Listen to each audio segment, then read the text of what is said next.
What's up, everybody? Welcome to episode 18 of Spoiler Alert. I'm Chanmanv, and he's Ellohime, and he's not Diction, though. No, he's not. This isn't He is Eat not My Diction. Eat My Diction just got He's on way hotter than me. He's a crazy diet, and within a week, you tell me, what's your secret addiction?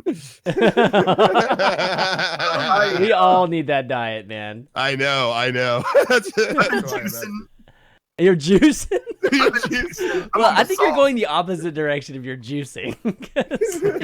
Oh, wait. He doesn't say what Wait, kind hold of- on. Yeah, he's vegetable juicing. Like, No. It's all like X-Lax. I've just been shitting away Oh, all the my excess. No, I want to welcome our guest, BruisedLee, who is Thank our you. second guest ever on this show. So really a pleasure to have you on, man. Yeah, Thank you very much. Thank you very much, Shane, man. Ellohime, I really appreciate that. Hi, everybody.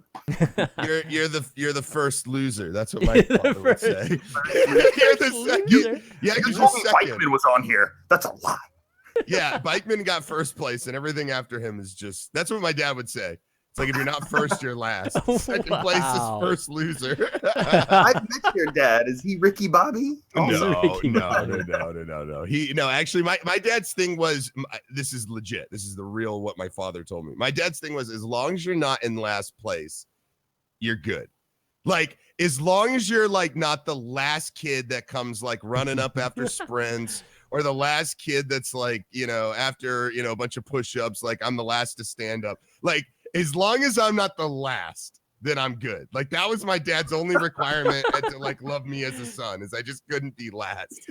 So I made sure not to be the very last person. And there were times it was close. It was a close call, but I made it. But You've look been at you living now, man. With Look at that sense of gravity ever since, just shooting from the hip, Ello. That's right. I gotta love it, man. All right, guys. Well, today we're going to be talking about a TV show. Last week we did, of course, Akira and the movie, and this week we're going to be discussing and spoiling, like we always do, the TV show, the Showtime TV show, Billions. And it's starring Paul Giamatti, Damian Lewis, as well as a bunch of other people too, which Maggie Siff and Malin Maggie Ackerman. Stiff. Yes. Mm. yes. Maggie Siff may be the best thing about this show. Dude, that first scene is just, we'll talk about it in a second. But yeah, so this show, those of you that haven't tuned in, it's season 1 was last year, and they actually just started season 2. So we'll only be talking about season 1 today. And it's about the financial sector. It's like hedge fund versus, attorney general type of thing. So yeah, just want to get your initial thoughts on what you thought of the series. It's like Silicon Valley, but not nearly as fun. It's like if Silicon Valley and House of Cards were to have a baby, it would be Billions. Is how I That's feel. actually kind of a good analogy, actually. Yeah, I like that. Here's what always sort of, let's just right out the gate. I always kind of just like to throw out my own little things. Here's what I don't like about shows like this, or like House of Cards, or even Silicon Valley, like even as silly as that is, there's a lot of this like back and forth ego, political intrigue, big dick kind of stuff, and I always wonder how real that is in like life.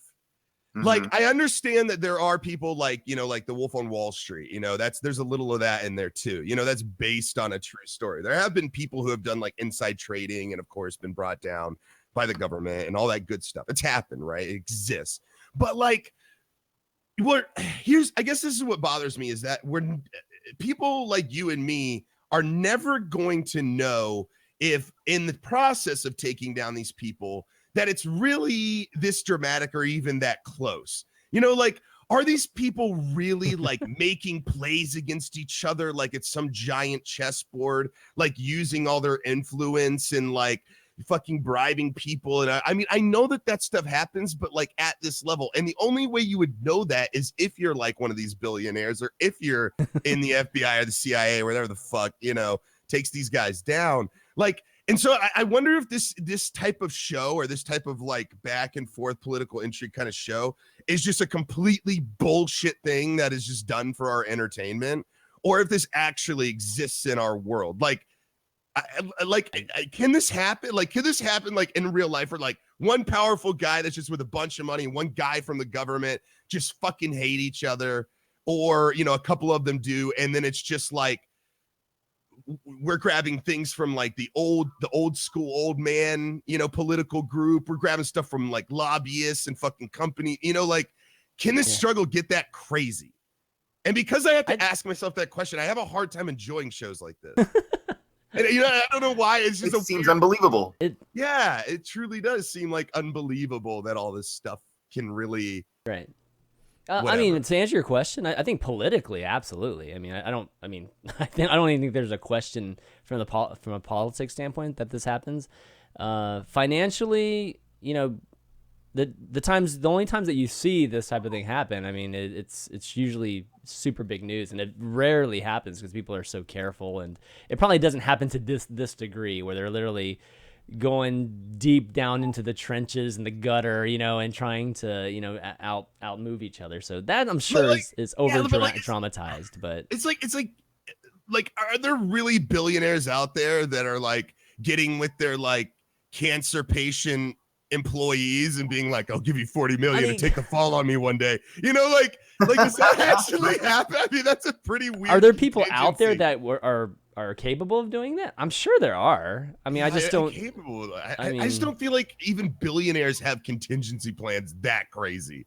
Like, yeah, like, you know. Yeah. Well, I mean, mean, like, yeah. you gotta be a real fucking like paranoid guy. I mean, if you're a billionaire too, you're not going to be in a position like that Axelrod is in. So. I fucking hate his name. His name is Axelrod. Axelrod. Who fucking wrote this? And he's a Metallica fan too. Who gave him his name? That's not his mom. Didn't give him his name. That's my birth name. He didn't marry into that. His dad gave him the name. Bobby right? Axelrod. I feel like when you say that your name is Axelrod, you can only do that from the back of a Harley. Like, and they're like, "What's your name?" And it's like, I'm Axelrod. Like, it has to be. And you can't just tell somebody at a dinner party, like, "Oh yes, my name's Axelrod." It's like, "Oh, whoa, what?" You know, like, what the fuck are you saying? You know, like you can only be on the back of a heart. Yeah, Axel what? Like, what the fuck did your parents punish you with? Like, what name? God, I do hate his fucking. I mean, name. He could be a WWE wrestler, like tomorrow, or just like I don't know, a junior rock star or something. I don't know, like it sounds like Axl Rose, Axel Rod, Axel Corp, Axl Rose. Yeah, it's like I don't know. I like the guy as an actor. Yeah, he's weird a fabulous little, like actor. Michaela Maroney gymnast smirk, like. Just the whole, I don't know. His upper lip never moves either. That's something I couldn't help but stare at. But yeah, the name of the character, honestly, for the longest time, I couldn't remember anybody's name except him. And it was only because he's the most charismatic character. Yep. But like nobody, I mean, it's even I don't know. Chuck Rhodes. Characters, they're just really hard to swallow. For me. Yeah, so what were your general thoughts? General thoughts, I wanted to like it. I had a lot of problems with it. There was I don't know, the show starts off very well with a nice little bait and switch shot of, you know, you think Paul Giamatti's having this affair, and then they quickly like bring it back around by the end of the episode that it's just his wife. And so you immediately get the sense like, wait, this is supposed to be a good guy, but they got some freaky kinks going on. Right. And I was intrigued by that, but it immediately gave me red flags. It's like, oh wait, if you're this person in this job trying to do the specific job of taking down this specific super billionaire, I don't know, you have to have a squeaky clean everything. Not just what do you have, like an 81-0 record for winning all his little battles. And like right away, I just knew, like, man, there's going to be some serious problems here with this guy, and just from the get-go, like he's at his core going to have problems. He's going to be struggling. And I got to say, I mean, you can't have. Go ahead, Chan. Well, you're saying that being dominated at home by your wife is actually something that he's not able to take down, like huge corrupt billionaires? Wait, hold on. Listen. We're not pissing around here. Pissing around, literally. All right. Okay. How about this? I understand that like having sex with his wife should be, it's like whatever, man, whatever happens to man. That's his wife. It's not a big deal, right? Yeah. But at the same time, if Cora and I were on that level of kink, I would not, if I was running for political office, I would not want people to fucking know that about me. And they would find that out about you. I'm very strong on economic policy, and also my wife pisses on my chest every night for sexual pleasure. Hey, man, it wasn't that long that Golden Showers was like trending on Twitter. I mean, he's our president, dude. Okay, so you can shoot for the top right now, okay? You're right, man. I don't think it slowed down R. Kelly one bit. Oh my God. It depends on who you are.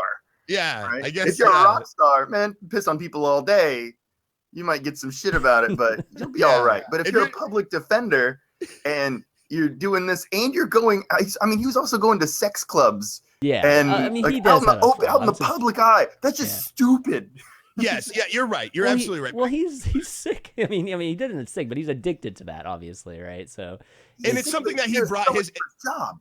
Yeah, but he brought his wife into that too. I mean, that's what I thought was kind of interesting is how they kind of they gave you the story without giving you the story, right? I did appreciate this show did a good job of show don't tell. Like I feel like in a lot of instances, instead of going like, oh, his wife went and took, lessons to become a better, mistress or whatever. Or not even mistress. I guess it's a dominatrix. Right. But like. But the thing is, they don't ever say that, right? Like he breaks down when he thinks, she's cheating on him, and he has a moment of weakness and goes into this place. And then in that like little dialogue between him and that other dominatrix chick, you learn pretty much exactly what it is. Like this was something that Megan Siff's, I'm going to call her Megan Siff's character. Maggie Siffs, you're right. Maggie Siff, her character, this is something that she learned and actively went to workshops for to please him. Like this wasn't something before. Yeah. I mean, you're right. What I'm saying, I'm backing you up basically is like, this is something that is 100% him and could be, misconstrued or could be used against him, leveraged against him. And when you're taking down, like you said, big billionaires, I agree 100% that he has to understand the risks involved in having a lifestyle like that, even if it's in the privacy of his own home. I think that if a news person were to find that, somebody in his position in our real world had that kind of relationship, I'm sure somebody would make news about it and there would be some backlash over it, even if it is in the home. Not that I think that that's right or anything, but I think that it would probably happen. So it's not surprising that later on during the series, towards the end of this first season that, it's visited and yeah. Yeah. So for those of you wondering what the heck we're talking about, so in the show, or just the general premise of the show is that you have the Chuck Rhodes, who's Paul Giamatti, who is the U.S. Attorney General for I think is the North. It's like either north or south of New York. I think it's south. I think it's south. Yeah, the south office of for New York, and that's a very important position. Usually it's like a stepping stone for very, very big things. And then you have a billionaire hedge fund owner, which is Damian Lewis's character, Axelrod, who we were talking about, and he's done corrupt things to get to that point, and so you have this kind of clash where the U.S. Attorney General's office is trying to take down this super popular, super well-known, billionaire, and that's what the entire season is basically about, or the entire show is about. Yeah, so that's what we're talking about. We're talking about the U.S. Attorney General that's kind of, has this kinky side of him, and obviously a flaw, which he should have a flaw, guys. I mean, the last thing I want to see is like a very boring dude that's just gonna go in there and take down, this charismatic billionaire. I mean, that wouldn't make for a very interesting thing. I disagree. What? I think that there's Really? something You'd to be. rather see- Hold on a second. I think that there's something to be said about, and this is not a novel idea. This is something that's been done. I like the idea of somebody going in as a Boy Scout and coming out as dirty as the people he takes down. You know what I mean? Like, even though this flaw, I wouldn't say doesn't make him a Boy Scout. There's definitely things that compromises his integrity throughout this, the season. Yeah, he gets dirty for sure. Yeah, he gets fucking dirty, right? But like, I mean, you going in, I almost like the guy that's flawless. Like the guy with the perfect record, the Boy Scout. He comes in, he's gonna clean up this town, kind of thing. And then by the end of whatever movie or show it is, he's compromised his own character in order to get the job done, right? And in a lot of ways, he can't do his job without compromising his character. I think there's definitely entertainment in that. I think, well, I mean, there's definitely huge ego, right? I mean, ego is like, I think one of the biggest factors or biggest motivations in the show, at least for what's happening. And I think ego is probably the biggest thing because, like Chuck does have this kind of sex, this whole dominatrix thing, but that's really not that big of a flaw compared to what some of the things that he ends up doing, which is essentially breaking the law in a lot of instances, or becoming very close, or at least doing things that would get him fired from his job, like for sure. He fractures a lot of laws. Yeah, he fractures them. Yeah, exactly. Well, he plays the game, right? Like that's the game. Is this sort of, and it's weird because I think his character is actually pretty interesting. And as like characters are, if you just enjoy characters and things, I don't know about you guys, but I can look at something that I don't like and still appreciate characters within it, like characters that are created and stuff. I think that his character is actually I think his character's pretty deep. I think he's got a lot of different aspects to him through his relationship with his father, his wife, his co-workers, and just his mentality in general that I think makes him a very interesting character.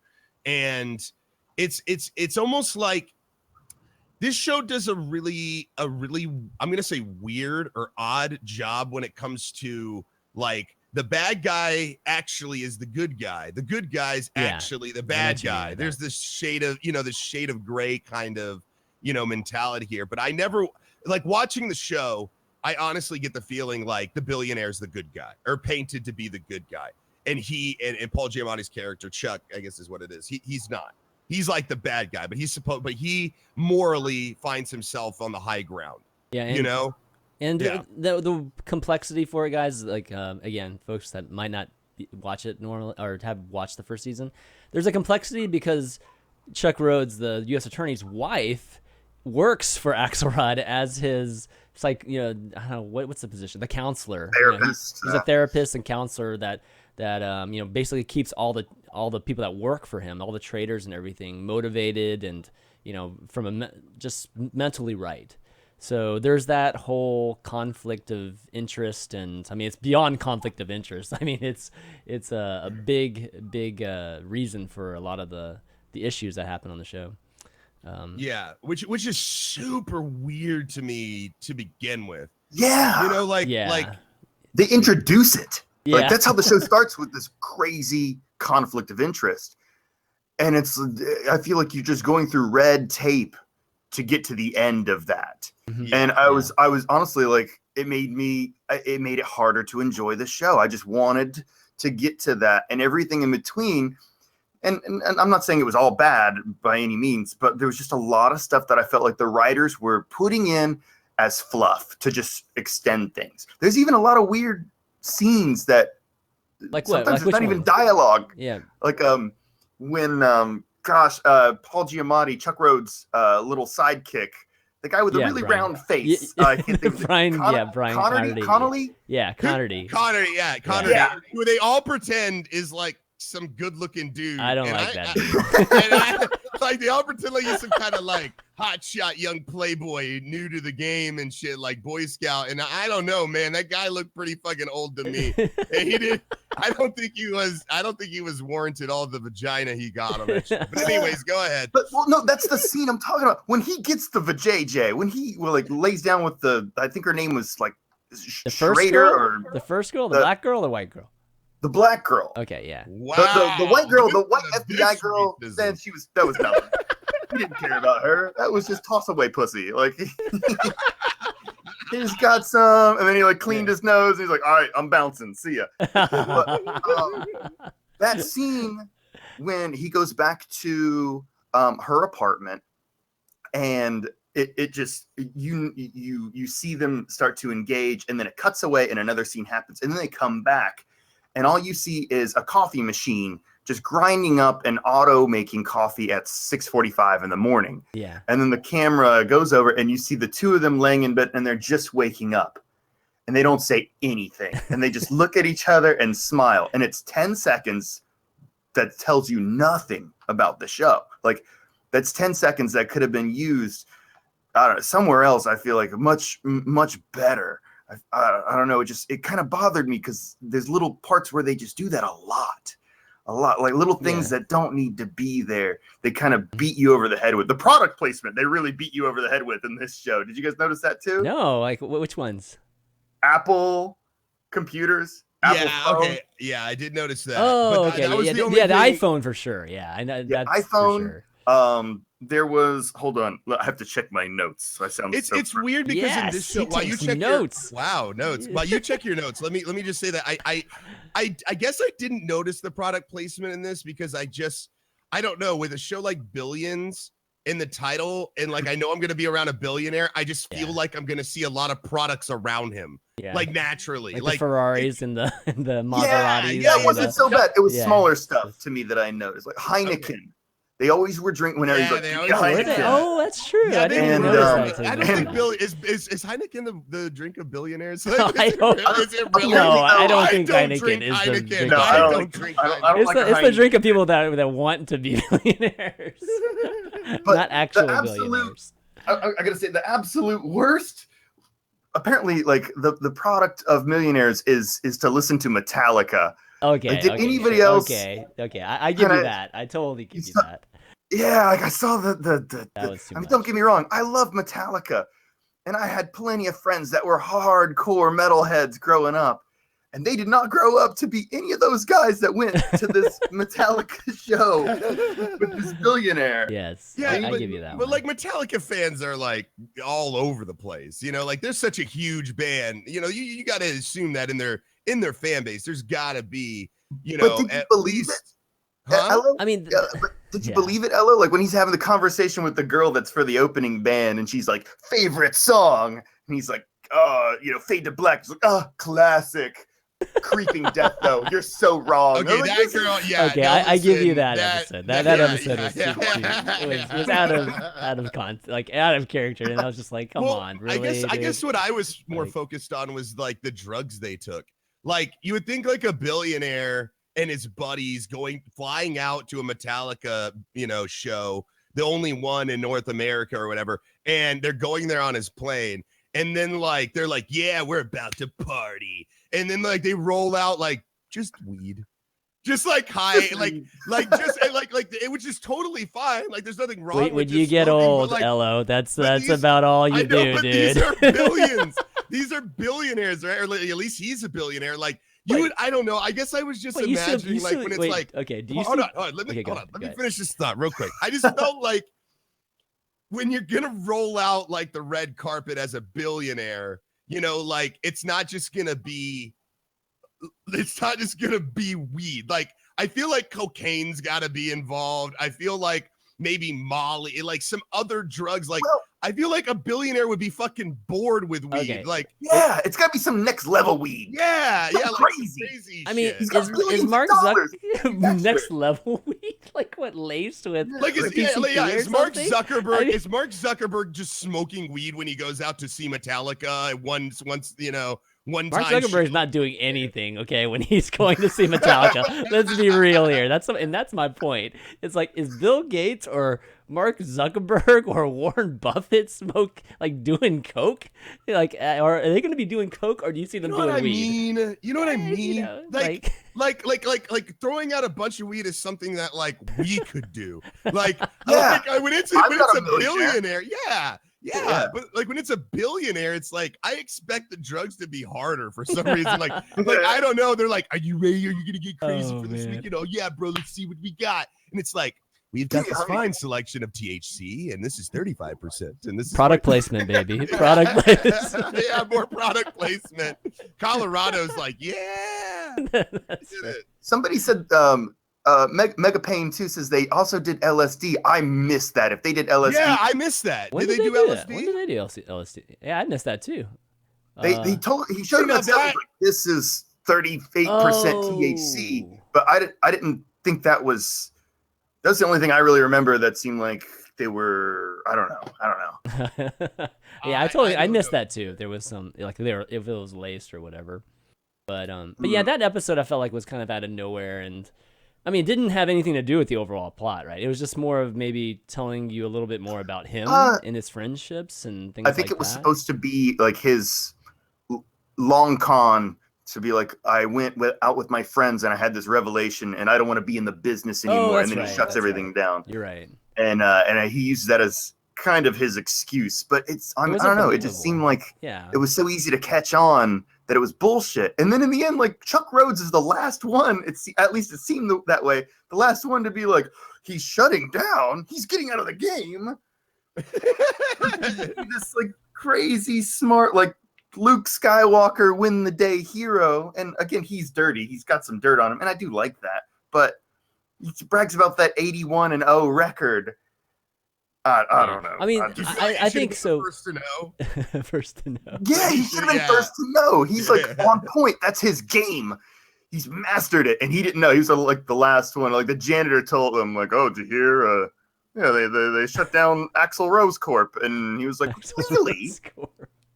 I didn't know."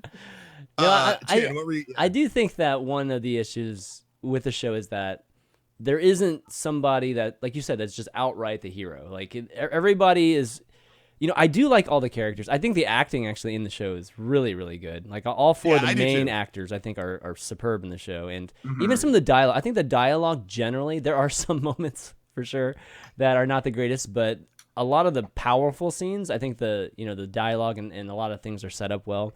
But yeah, from the standpoint of the overall script, there's just not somebody that you can just outright love, like this is like our hero, and I really, really like this guy, and that's usually a quality that we do see in a lot of shows. I mean, there are some other shows. I mean, House of Cards. I mean, that's definitely a show too. That's like who do I even like in this show? But yeah, that Billions definitely has that issue too. If it is an issue, some people don't care, but for me, I typically like it. I like it when I can, but like just like okay, this is the person I want to see do well. What about his wife, Wendy? She is almost a true hero. Like she stands for what she believes in. Granted, the conflict of interest, it's still dumb. Like to me, that she didn't jump out immediately. Like it gave them so many problems on both ends. Like that should have been an easy let this go kind of scenario. But I think she really, I like her character. She stands for what she believes, and she does a very altruistic job, except when she decides to buy in with that other company, with that woman who kind of breaks away from Axel Corp or Axelrod, and gives her like the $250,000, and says like, "Oh, Axel will never notice." And it's not that dirty, but it's just a little something. It's like, oh, all right, you have a little bit of shade to you. Well, she didn't say he wouldn't notice. I mean, I think she knew he would notice, actually. No, she flat out tells the woman. Well, she said like put me down for 250, right, or something like that. Yeah, she says put me down for 250, and she says, won't Axel be upset about this? And she says it won't hurt him if he doesn't know about it. Yeah, she does say that. Oh, does she? I don't even remember. Yeah, for sure. Okay. Yeah. Okay. I definitely remember that. Yeah.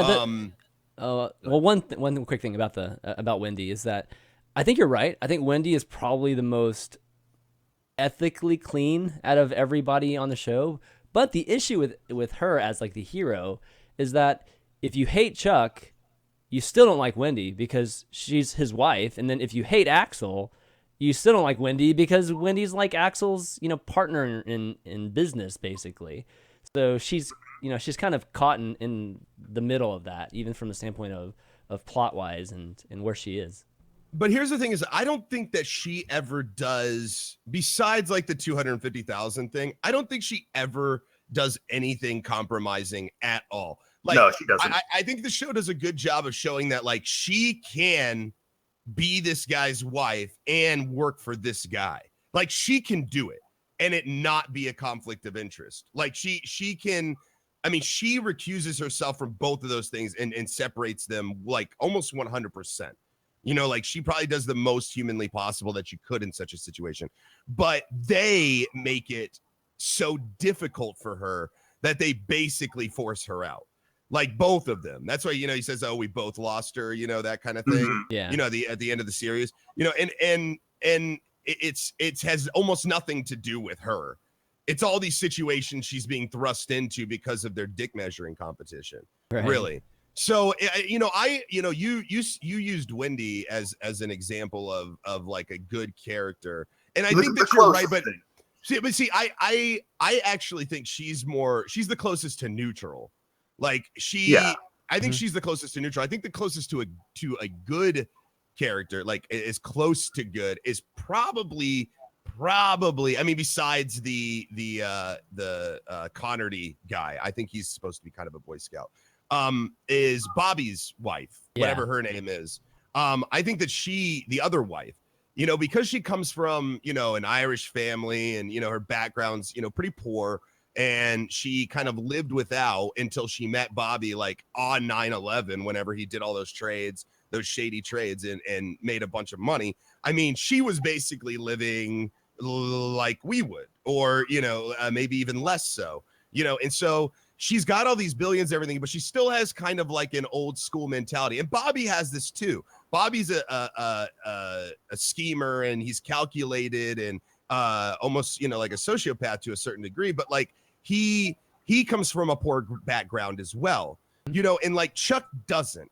And you see that in, his relationship with his father, and you see the way that Chuck treats his kids. In fact, you don't really see Chuck and his kids at all, like at all. But Bobby, they show him with his kids a lot, constantly trying to win their affection, constantly trying to get them to love him and everything.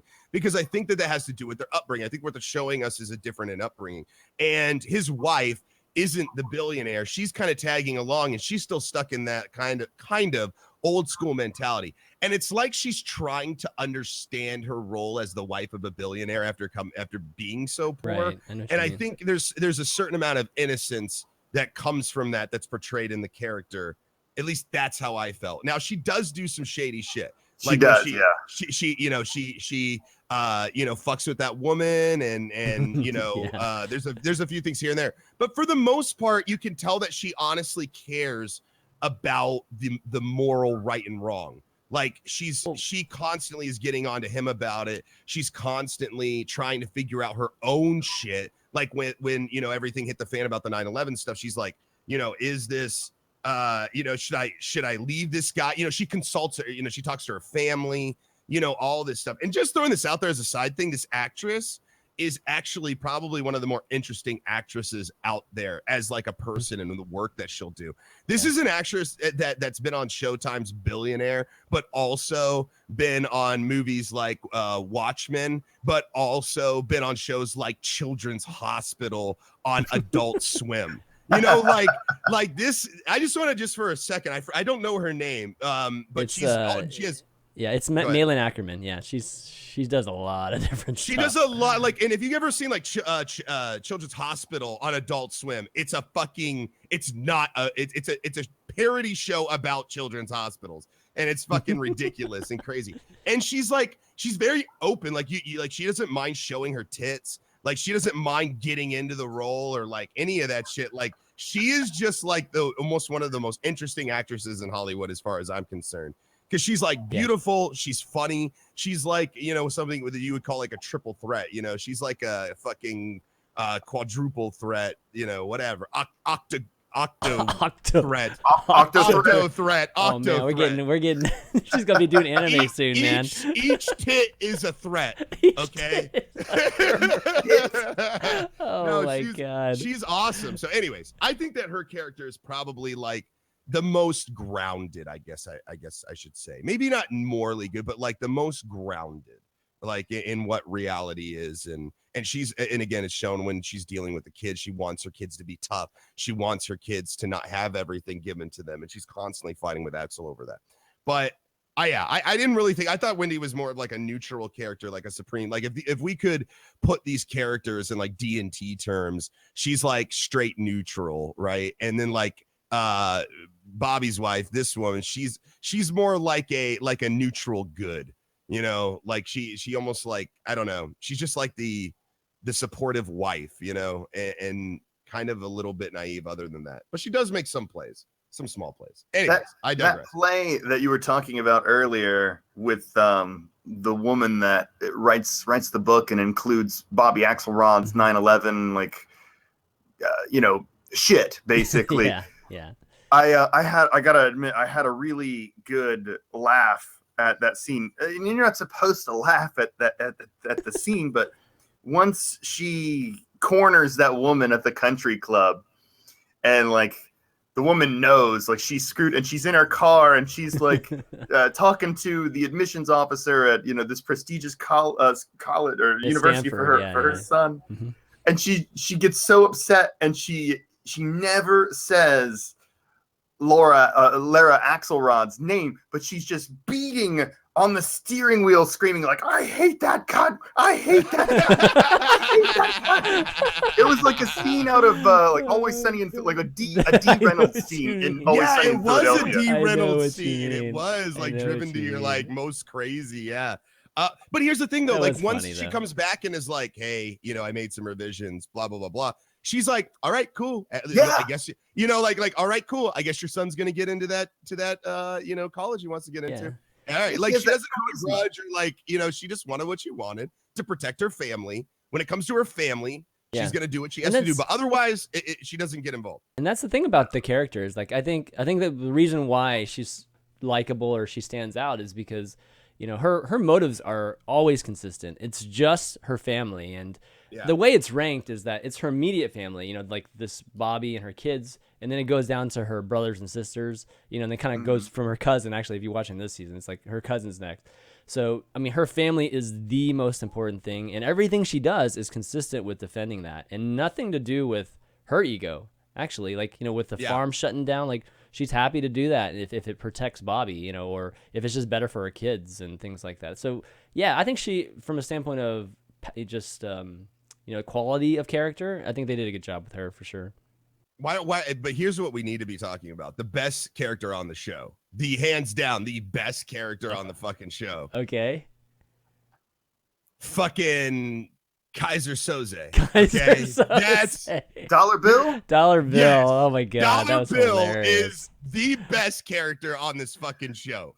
Dollar Bill is the real billionaire. Like Dollar Bill. Dollar billionaire. The most dollar billionaires. He might as well be called Dollar Billionaire. I fucking love that man. Listen, he is the most badass motherfucker on that show. Think about his situation and think like he is gonna go to jail for a long time, and he doesn't.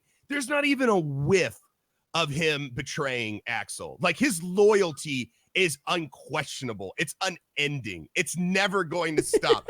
And he tells dude, and it is great because that's the look, man. This guy has like a fire in him, man. Fucking Sosa. Dude, he honestly, like, this character honestly inspired me. Like, he made me go like, what a piece of shit I am. Like, I'm not a good friend. Like, I'm not as good a friend as I'm supposed to be. The scene where he says he's Kaiser Soze was fucking awesome. Where that was like, cool. He's got two families, and that scene when he comes back after getting off, like basically getting off from the judge, when he comes back and like Axel calls him into his room and he's like, Dude, I love you like a that brother. is the best scene in the show.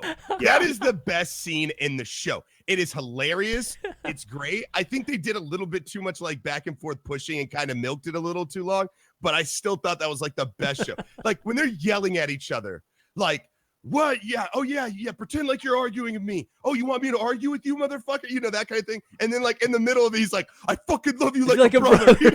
Yeah. Like, thanks, man. I know. They're, like, Dude, pushing each other. that is the That is best. really fun. That was And a he great plays his scene. cards like perfect. Like he picks up what Axel's throwing down, like right when he throws it down. He gets it. He doesn't question him. You know, like he's just like, oh, is this what we're doing? All right, this is what we'll do. All right, now poke my chest. Oh, you want me to poke your fucking chest? You know? He is They did the push best. each other a little too much. They It did a was. little bit too I They mean, much. went back and forth, shoving each other like 5 or 6. Like I've never seen a fight where somebody. Yeah, like in the bowing up, like the cockfight bowing up. That he Yeah. does. I mean, it God, kind of he's made got that Bobby. actor. It kind of made That- Bobby look like, you know, I don't think this guy's actually a stud. He looks like a nerdy guy all of a sudden when he's trying to push this dollar bill dude, because he doesn't. Oh, you know, dude, yeah. Dollar He, Bill is like, much more manly than Bobby in that scene. You're absolutely. That's what I'm saying. This is the real fucking star. This Oh is my the God. badass. This is the guy. Hilarious. This is the man. He's a maverick renegade. Like in a movie, in any other movie, they would have asked him to turn in his badge and gun. Like honestly, like this guy is the hero. He's the fucking. He would throw a rule book out a window, literally. A Like, rule book out a window. yeah, this guy is that badass. I loved What a everything rebel. about this guy.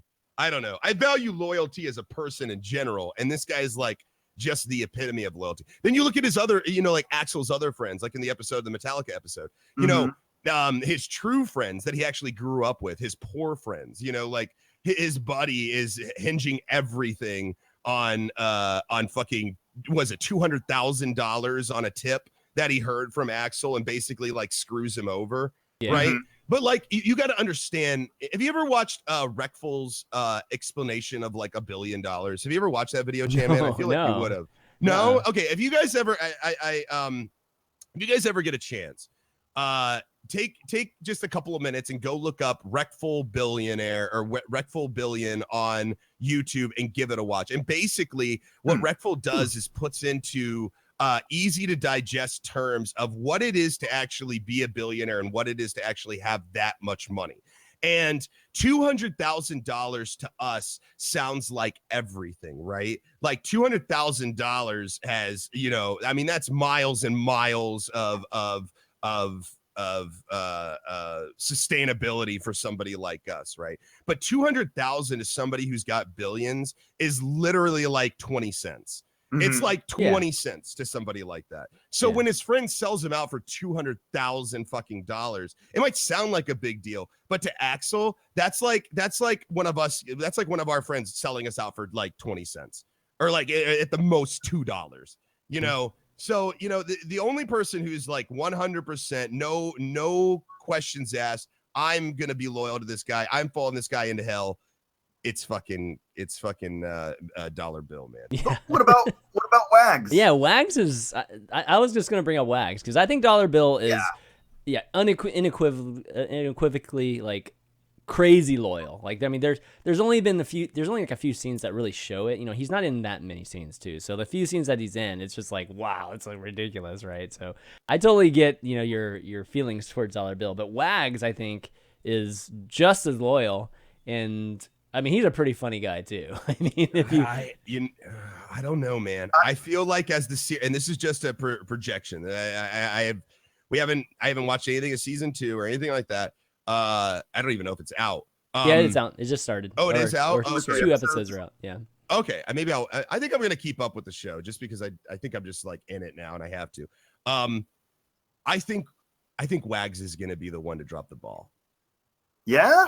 Yeah. I think he is. I think he is. Okay. I think that the fact that they've just temporarily, even kind of nonchalantly out of nowhere, kind of get into Wags' mentality and how he feels about like women and having to degrade them and being on top and you know like he wants to destroy people. You know, he doesn't want to just you know that kind of thing. I think that's going to catch up to them, and I think it's honest. I think it's going to cost them. I think eventually Wags is going to be the weak link. That's my prediction. I have no idea if that's going to be true or not, but that's my prediction because he is loyal, but he's also got a bunch of flaws. Like Dollar Bill, he's just like, he's fucking perfect. Like as far as the show is concerned, he's perfect so far, right? Like he's never really. I mean, he hasn't. You don't really. Limited really scenes, seen, but yes, he's got limited limited scenes, and therefore yeah. you don't see his flaws. There's no reason to show his flaws because I don't think he's going to be the one to fuck up. But we show what we're given flaws from Wags, and for no reason yet. Like Wags hasn't made a mistake, but we've learned about his flaws. Whenever you see something like that, it's like a McDuff, right? That's what they call it, right? The literary term McDuff. It comes from like Alfred Hitchcock. Yeah. Something that progresses. Everything has something that progresses the story forward. What was the purpose of us learning that Wags has these weird idiosyncrasies, right? There was no purpose this season for it. But next season, I think they'll give us a purpose for Larry. I think we'll see his weaknesses come out and end up hurting them badly, even to the point where he might get fired or something like that. Like he has to be fired. And then he's gonna. I think we're gonna see his loyalty tested quite a bit. Lee wants to go in here. What's up, man? I agree with a lot of what you said, and the character of Wags compared to the character of Dollar Bill, I feel like one was written into the scripts as Bobby Axelrod's right hand man. That's clearly Wags. But that is like his number 2. When George Picard walks away, Riker picks up the pace. Number 1. But his character, especially early on, like the first episode, he's just a dick. He's just a straight up dick. Mm-hmm. Yeah. Like every scene, it's just him with some shitty one-liner just to make somebody else feel like ass. Yep. There's nothing. He just spews shit, and they kind of like scale it back after a while because. He just felt like a caricature to me. He didn't feel real. Like I didn't care about him, but he would just always say these terrible things. I don't know. He just acted like a big child that I don't know. I feel like if this was The Wolf of Wall Street, like Leonardo DiCaprio wouldn't hire him for Oakmont and Stratton or whatever it was called. This guy just talks so much shit. So I was happy when they scaled him back, but they've been I don't know, sprinkling in little things with his character, especially near the end after Donnie dies. Yeah, and he blabs to Wendy, Yeah, and says, "Well, he died and left his family $40 million," and she says he had $40 million because she knows that he didn't, and that in the end, Axelrod basically bought his life.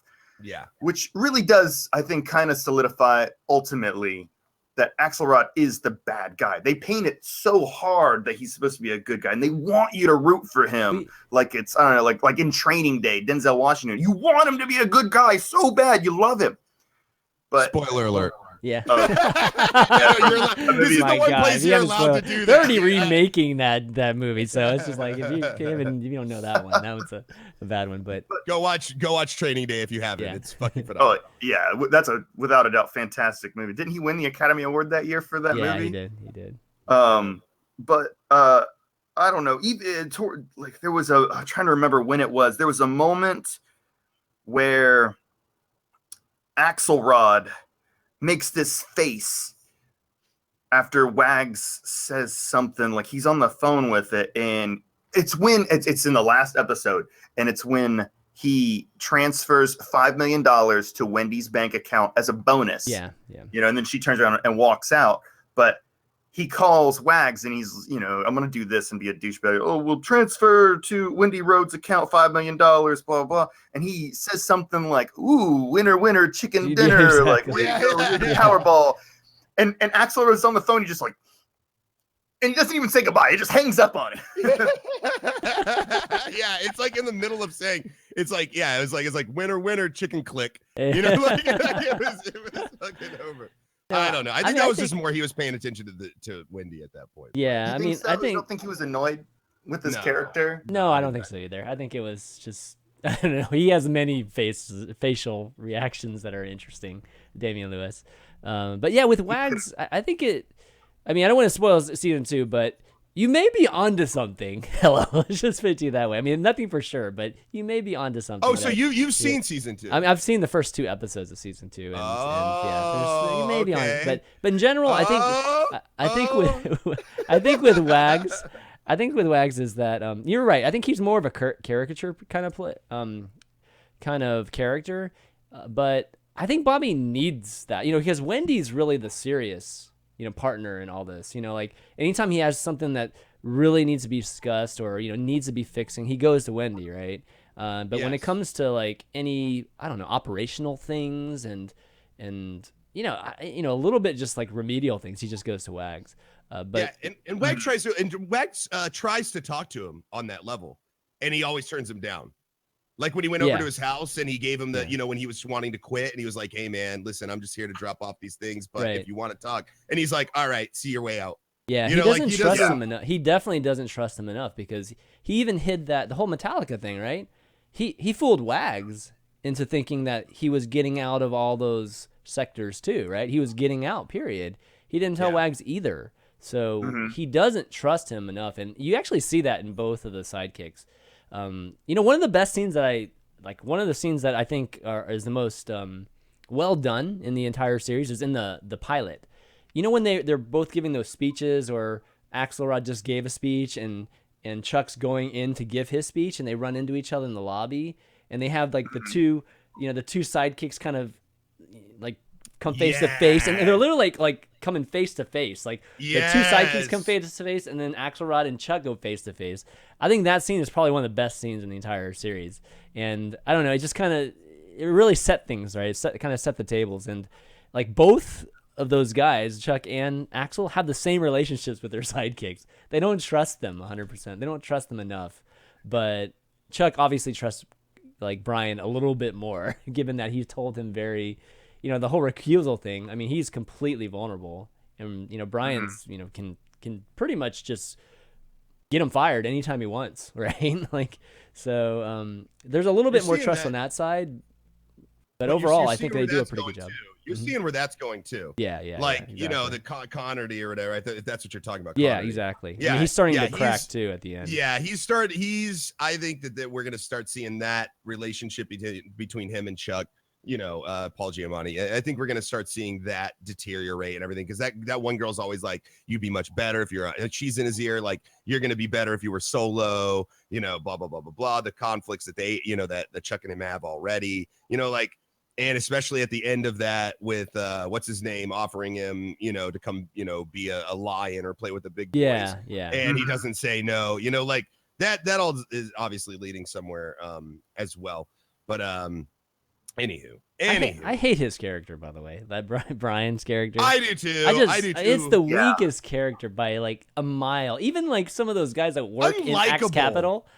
Even some of those lackeys that work in Axe Capital are better than him, in my opinion, like character-wise. I just hate his character. I feel like there's such an all-star fucking cast on the show that, like, if you're not, Paul Giamatti level acting, or just, maybe even slightly below it, like you're gonna fade out in this show. And I feel like he's not as good at it, just straight up. I don't think he's as good as an actor as the rest of the cast. And I think that it leaves him feeling bland, and I think that he's unlikable.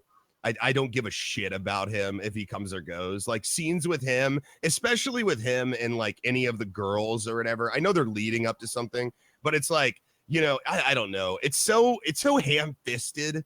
Oh, yeah, it's real heavy-handed. Yeah, it's heavy-handed, and like every time I see them together, I'm like, oh, here comes a scene that I don't fucking care about.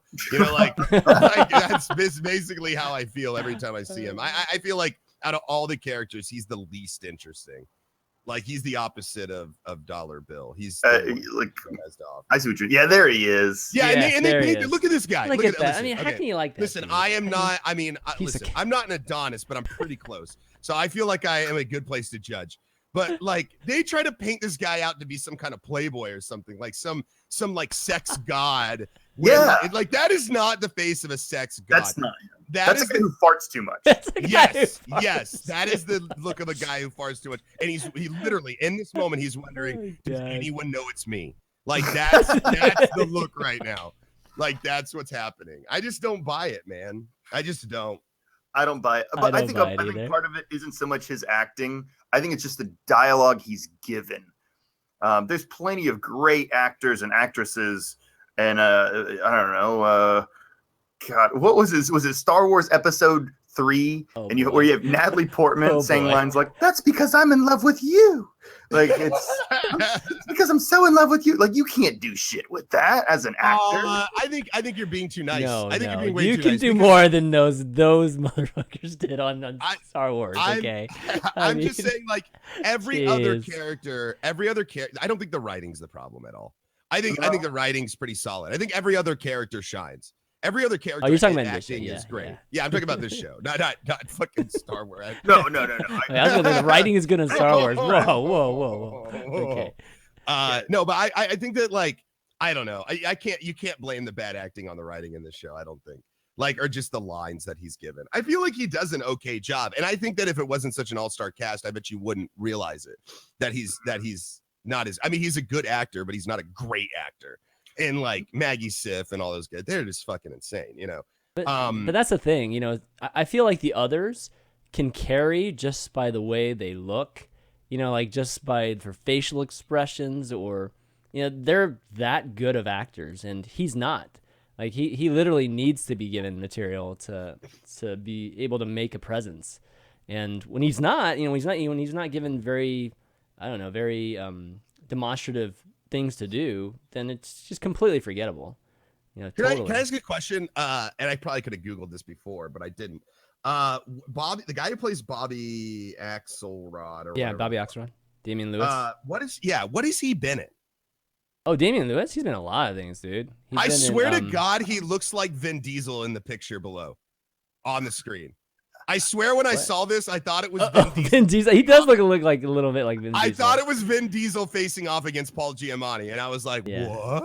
And it was like clearly not that at all. So what has this guy been in? Because I feel like Homeland. I've never seen. I think he's pretty well. I think he's most well known for probably Homeland. He's been in. God, what has he been in recently? Let me look at IMDb. He's really good. The thing about Damian Lewis is he has a huge accent. Does he? Yeah, he's got I think he's got an English accent, or he's from Great. So he's like a House. He's like a House. Totally. Like the guy who he's does totally House. like House. So he has a huge accent. So it's so weird seeing him in interviews. Looks like he's been in Wolf Hall. Anything like anything like big that like you know like you just couldn't miss, that kind of thing. Anything on that list? Mostly just Homeland, I think. Huh. Yeah, he's been in a bunch of smaller things. Probably the biggest thing he's done. Yeah, show. I think so. Okay. But I think he did really well. But sometimes in the bowing up scenes, I think he looks a little funny. Like the guy is almost in a constant state of bowing up. Like the way he stands, like he kind of stands like wide shouldered and like I mean, he looks. It's like that picture of him I have right here looks kind of a lot different than I think his normal looking face. He looks like the Rock. He looks like the Voldemort there. I don't know. I swear to God. I swear to God, if that was a picture of the Rock, just with the same look, the same everything, and it was just the Rock, I'd be like, yeah, that's the Rock. Yeah, I he's got the eyebrows going. Yeah. That's what it is.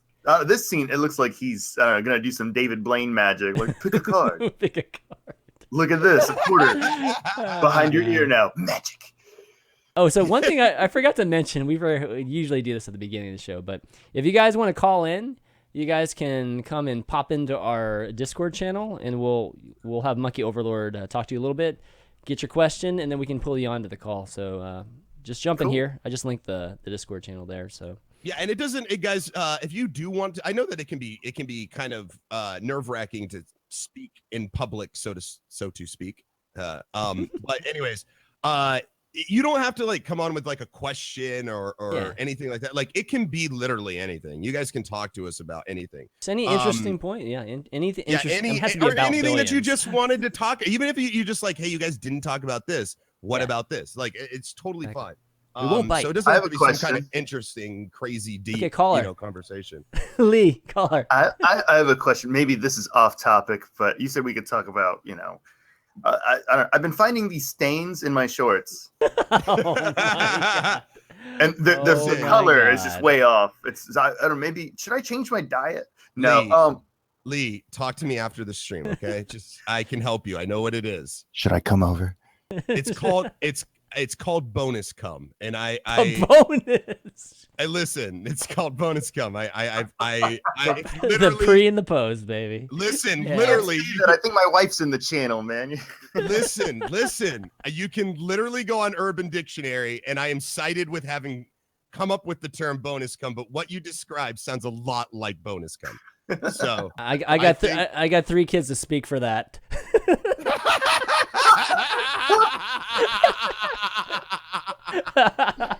Oh my lord. We go in there today, if I go to guys. We go Chan's in house, there. don't bring a black light. Don't bring a black light. What's God this? damn it, Oh man. my god. It's on the ceiling. Whew. Talking about sex, can I mention what I thought was the absolute funniest thing in the show in Billions. In general, I thought like a lot of the jokes, especially the first half of season 1, like I felt like they were just kind of throwing in jokes because the writers seemed like, you know what, it's 11 o'clock, let's put a joke in here. It felt real forced, but I don't remember which episode. I think it's like episode 4. There is at the end there is a scene where Paul Giamatti's character Chuck Rhodes is tied up with his kinky, awesome, sexy wife, and she's like gonna do her whole dominatrix thing on him, and he's like, "Oh, I'm not. I can't get my mind into it. I can't. It's me. I'm sorry."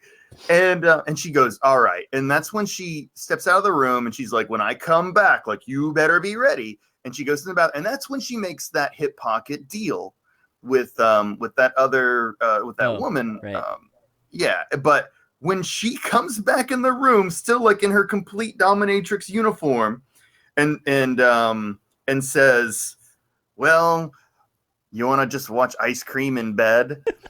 I lost it when Giamatti turned around and he says, I'm trying to remember the verbatim of it, but it was something like, "Yeah, that's perfect.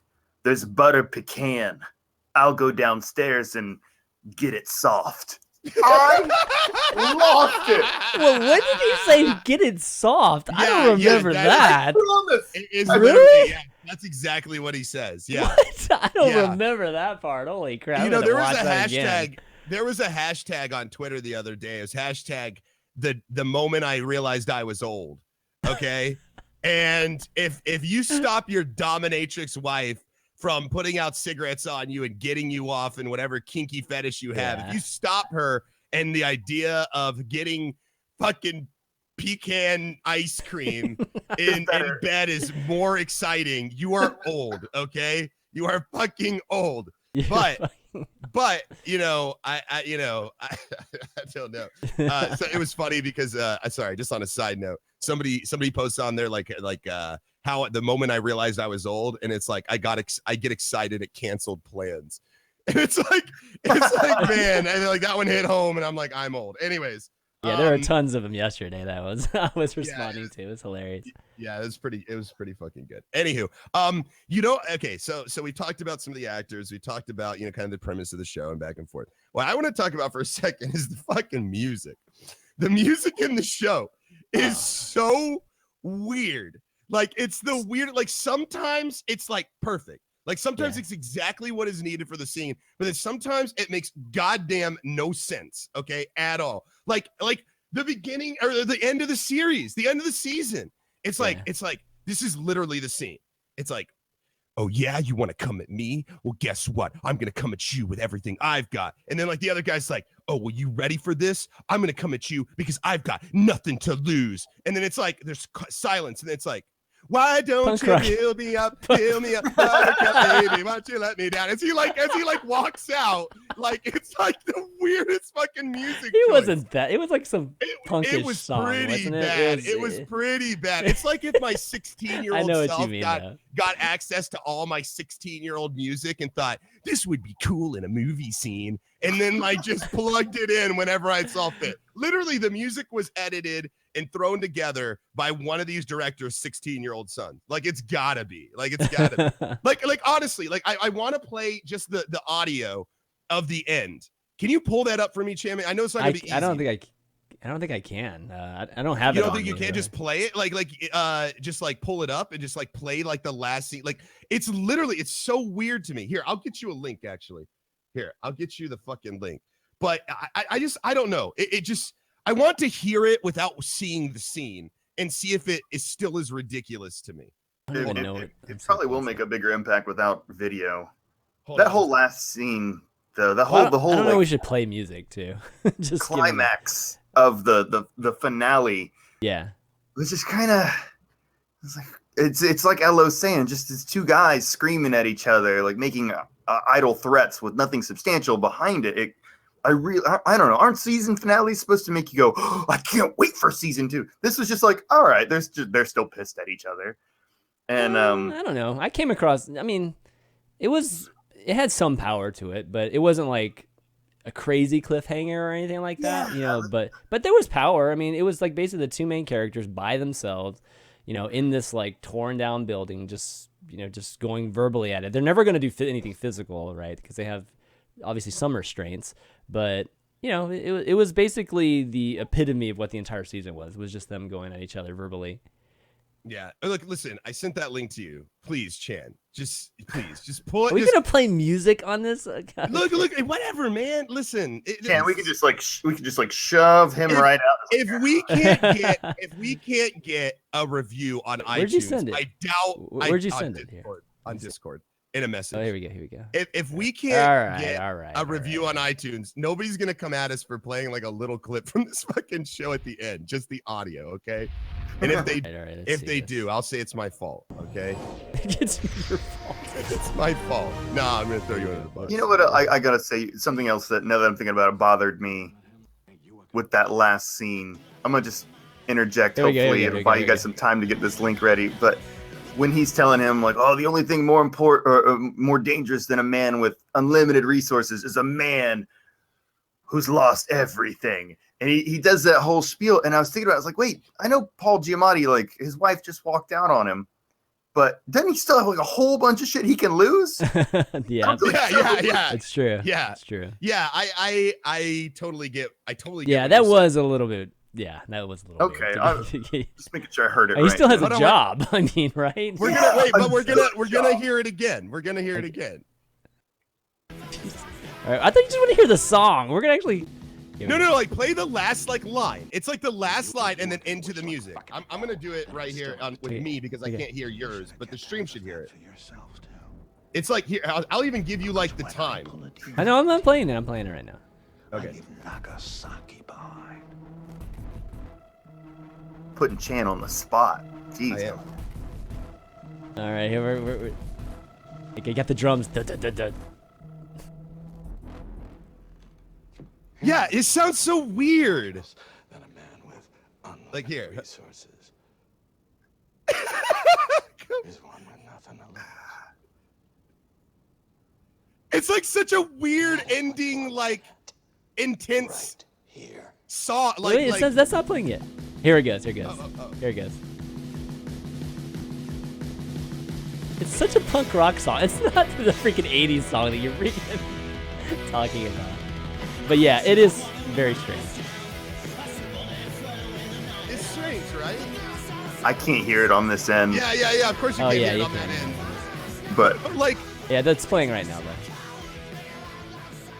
Okay, all right. So this is not the kind of, like, I know it's not, why don't you feel me? But that's how I felt. That's Like, right. I was like, out of all the songs you could have chose after like the cockfight of all cockfights on this show, we get that song. And it's weird, man. It's a fucking weird choice in music. And there's a couple other times where they're like, sometimes I like it. The music sort of fades in, and like sometimes it's only there for like 5 to 10 seconds. Yeah. And it just does like a little clip of a song, and it's like perfect, like for that moment. But then other times it's like that. It just seems so out of place and strange. Yeah, I mean, the music definitely doesn't have very much impact on the series itself, unlike a lot of other series. I think music is pretty important to a lot of other series. Yeah. I was kind of surprised they sprinkled in a little Pixies music back. I think it was like episode 5-ish. And that was really the only point. I was watching this with Precious Kitten, who's in the chat. That is my wife. But we were watching. She's like, man, they did good picking this song. But that was the only time either of us was like, you know, like this music really does well for this show. But like you said, overall, it's not meant. Yeah, they don't use it at all. I mean, every single episode I think starts like a CSI episode. It's got that bing bing bing or whatever that kind of weird like sound effect thing. It's not even music. It's kind of the weird. one shot of they show of New York City. Yeah, exactly. Like, right on the financial district. The same damn boat going by every time. It's like, where's the bull, man? Like, yeah, I literally. So I watch almost everything with subtitles, and I can't tell you how many times I read tense music begins. Yes. Or like tense music, or like it just says like tense music. Oh my gosh. Yeah, or tense music plays, or what was the other one? Fuck. I can't remember. It was like I can't fucking remember, but it happened a lot. It happened like after like any scene with Paul Giamatti was pretty much like tense music plays. What did you guys think about his relationship with his dad? Like, and how it's so weird. It's not funny. Like your typical. It's not like your typical father-son, rich father-son power kind of relationship. Like, you can tell deep down they really do love each other. Like, you can tell there's a lot of endearment there between the two of them, but it's so like wrapped up in business that it almost filters into their real relationship. It's almost like it's like most people would separate, you know, like business and personal. For them, it's just all in the same. Like they're having a personal conversation and business is just part of it. Like that's just the way they communicate with each other. And I found that kind of interesting because usually when you have those like power, that, you know, that kind of powerful relationship, father, son, it's always like the dad who's all, you know, like you see it in like Braveheart, you know, like the dad that always wants his son to be elevated kind of thing, that relationship. But there's actually like no love there, you know, in like Braveheart and those scenes, you know, and a lot of those kind of movies like that kind of follow that template. There's not really a lot of love, but I think they did a really good job of showing that these two people actually care about each other, but they're just as cutthroat with each other as well. Like it's almost like they're business partners, but also father and son, and it's all just a big hodgepodge of shit. You know, like there's no separation. I kind of liked it a lot because it's like he'll go back to apologize. You know, like he'll say, "Listen, Dad," you know, like almost like a son would to a father. Like, "Listen, Dad, I messed up and I went too far and blah blah blah blah blah." And then he kind of gives it back to him like a father would, like, "Oh, I don't know what you're talking about. I'm too old," you know, like that kind of thing. But then it's like right into the business thing, like you're fucking up. You know, you're weak. You got to take care of business, you know, that kind of thing. It's very, I found it to be pretty good. And I found the actor, he plays Dale in Walking Dead. Yeah. It's the second thing I've seen him in. And I think he did all right in Walking Dead as Dale. But I feel like he did really, really well in this show. Like, I feel like he fit that template of the power, you know, the old school, powerful dad, old friends, you know, old men kind of thing. Oh, yeah. He was cast very well for that part. Like, I don't think that guy really even had to try hard to make the best out of that character for him. But did you ever see The Mist, Stephen King movie? Yeah. He was in that as well. Right. You're right. You're absolutely right. He was in that. And I forgot about that. Yeah, he was good in it. I'm not saying like let's talk about The Mist, but yeah, he was good in that. And I don't know. I thought he was very good for that role. I didn't I don't know. I liked the fact that Paul Giamatti is obviously the character who, you know, he's sitting in the driver's seat. Dad is retired. He just throws in his 2 bits, you know, of advice here and there, but he makes that one flaw and tries to, you know, help his son out. And all he does is screw up Chuck's plans. Yeah. And he comes back and he's like, "Dad, you know, you told me before to stop fucking up. You're the one fucking up here. Like, you're killing me on this." And I don't know. I really liked the way that they could talk to each other like that. and yet they never got really, really, like, I don't know, went to fisticuffs about anything, or even just, I hate you kind of conversations that like an adolescent would have with their dad.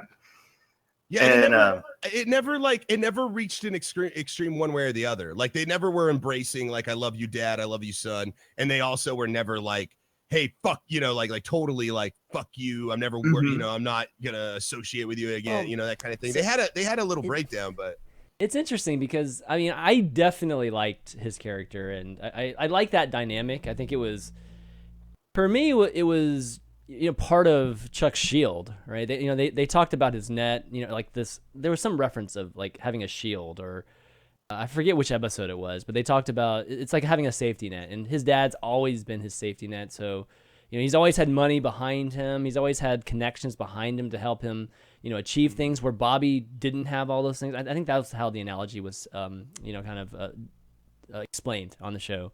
But with his dad, for me it was interesting because an interesting father-son type of relationship, because his dad was vicariously living through Chuck. Yes. He wasn't able to get to the pinnacle, or at least where he wanted to get politically. So he's, Chuck is basically his way of doing that.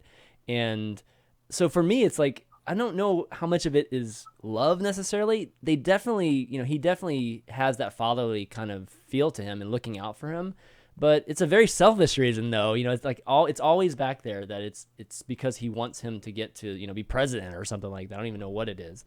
But so I've always felt that. And then like with Chuck, it was always, kind of, yeah, dad, kind of thing, and, trying to be an obedient son, but at the same time trying to make his own name for himself, at the same time. So he would, push back at times, with the friend especially, like there's that one friend, right? He pretty much put in jail and he ended up killing himself, right? That friend of his dad's or whatever.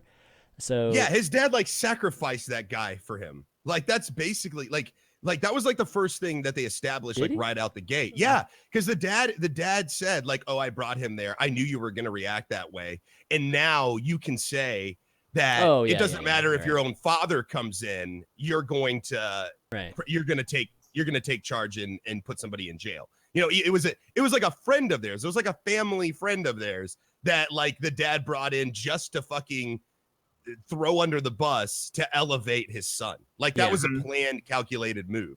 Like, and I thought that was pretty cool, actually. Like, I mean, I haven't really seen that in a movie where it's like a father walks up with like a sacrificial lamb, like this will help you further your career. Here, take my friend and throw him in jail. Like this will make it look like you have no nonsense, because everyone knows he's our family friend and you fucked him up.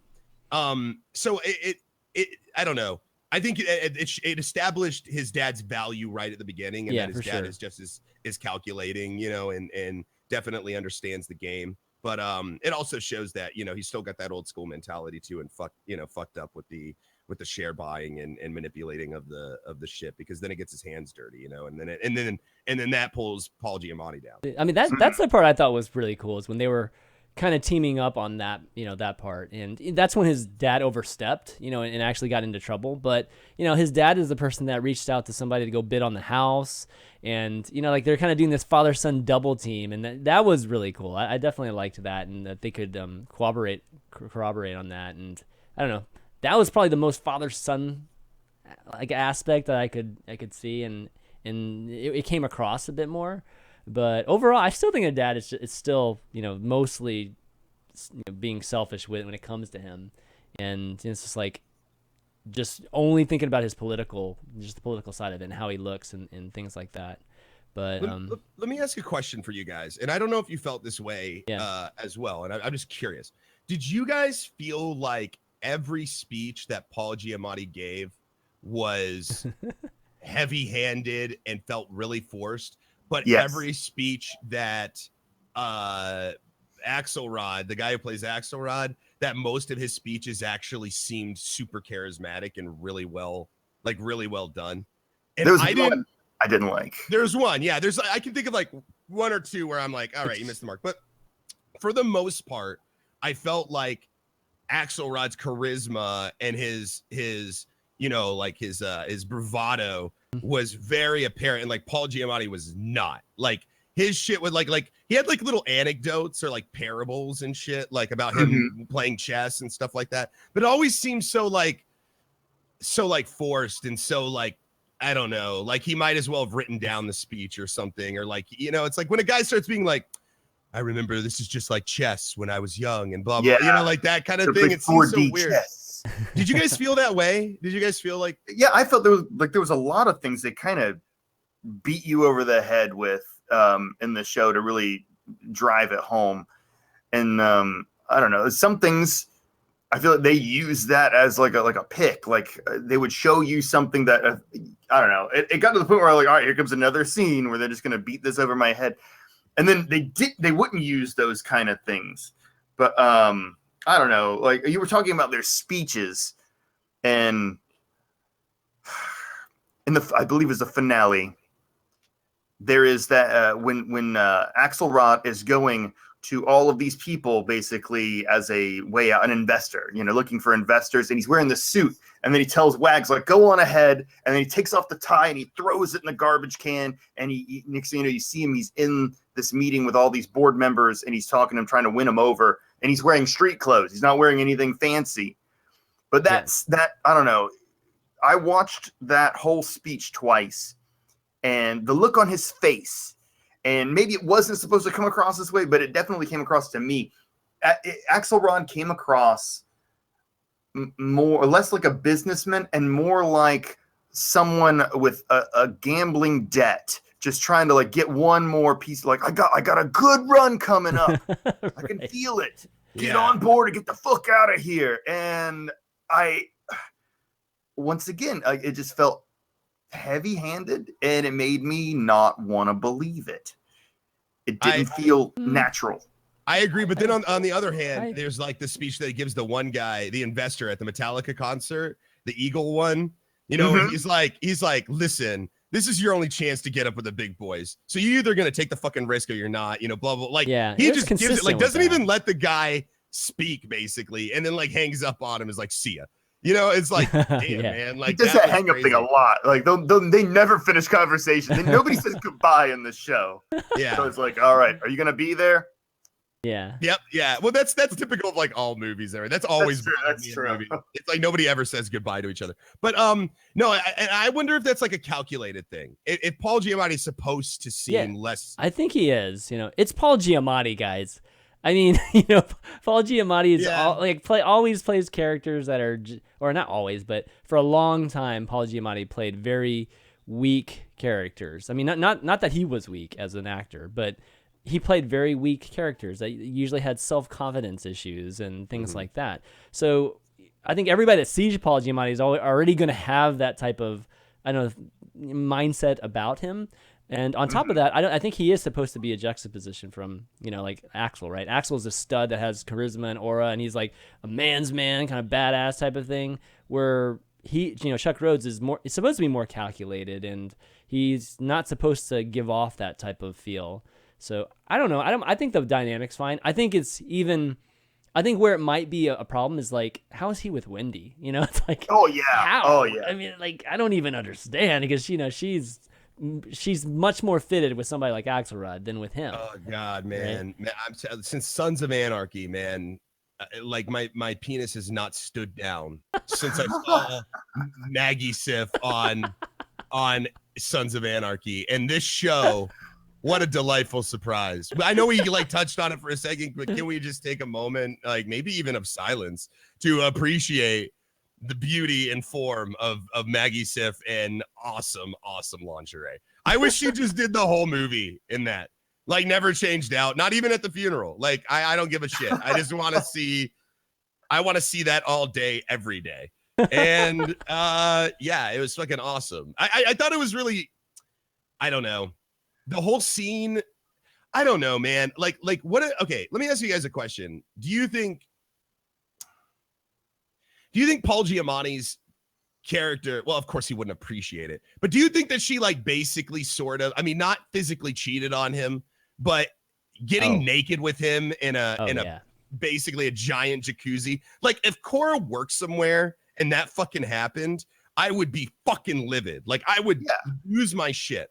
And it seems so uncharacteristic and so weird of that character to get naked with him in it. And I felt like that was just like a ploy for the episode. You guys, that was one of those Quentin Tarantino episodes where it's like 72 hours earlier, like that kind of thing. And it's supposed to lead up to the scene where, obviously she gets naked with him and it's supposed to insinuate that they're probably going to have sex, but they don't, they still keep it really business, but like, it's a really, really weird out of left field for such a neutral character. And I know that they touched on it a little bit at the end when he did throw out the blackmail, he's like, and I know a part of you probably knows that I took pictures and you knew that, like all that shit. Right.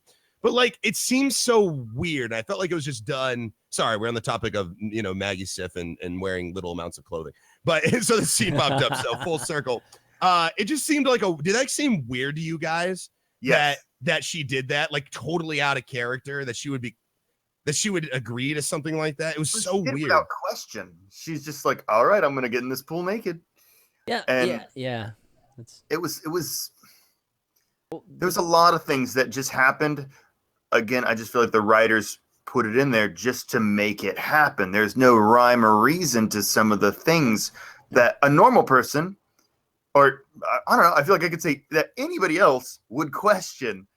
And some of these people just, didn't flinch at these things. Even with trusted individuals, you got to understand your position. You're this wife of this politician who also works for this billionaire crook. Yes. And I mean, I feel like you've always, anybody in that situation would always have their guard up to some degree. Yes. And to know, like, if you're in this game, and this isn't, I was talking to Chris earlier before you joined us, Ella, before we went live, and I was actually talking about Game of Thrones, and when they mentioned, like, you're in the game of games now. Like, this isn't just a little bit, this is the biggest game in the world. And I feel like this show is supposed to touch on that same kind of thing. Like, it's this mental, tactical race to the finish line for everybody. And everybody is supposed to be living in this. And that would mean like you better be top form or else you're gonna lose. And even her part, I just feel like she took some careless approach, a careless approach to a lot of things. That was just, well, the thing about Wendy hurt me to think like, is that really how everybody else is, how everybody thinks? Like, so the thing about Wendy for me is that, and this is one part that you guys are pointing at, that was, I think that point in the show was a part where I don't think they were able to explain, or they really did a good job of Chuck and Wendy's marriage starting to crumble, because it kind of suddenly happens at the end. And, kind of thinking back on it and thinking about the pool scene too now, it really makes you understand that Wendy really isn't neutral. She's more selfish in a way, if you think about it, because everything she does, even though ethically, from the standpoint of like herself, if you're just looking purely at just herself, she, most of the things that she does is actually sound. But, there's nothing where she, I would say, compromised herself for Chuck. Like in fact, she was asking him to compromise a lot of times too, right? They had that exchange where it's just like, recuse yourself, like, why are you still on this case? And then at the same time, it's like, oh, well, why are you still working for Bobby? Yet she still works for Bobby. Like, even with that, you would think you wouldn't have to just ask your husband to recuse himself too. You know what I mean? Like, there's no give there either. So she's very selfish in a way too. And to the point where, she would put her husband in jail if it came down to having to, testify against him, or something, like whether he's using this kind of evidence that was not supposed to be, like he basically stole the evidence right from her, or that got on her laptop.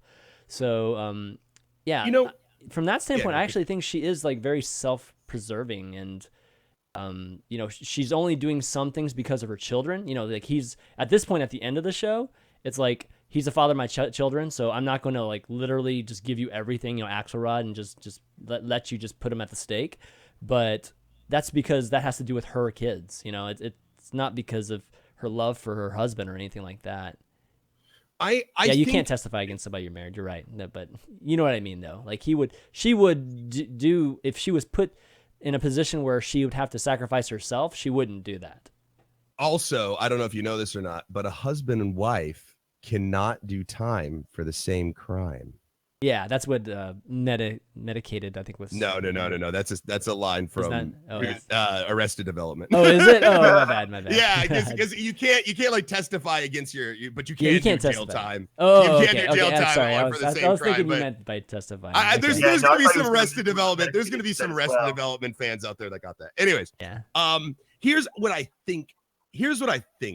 And I have no idea, but here's what I feel like they were going for with that.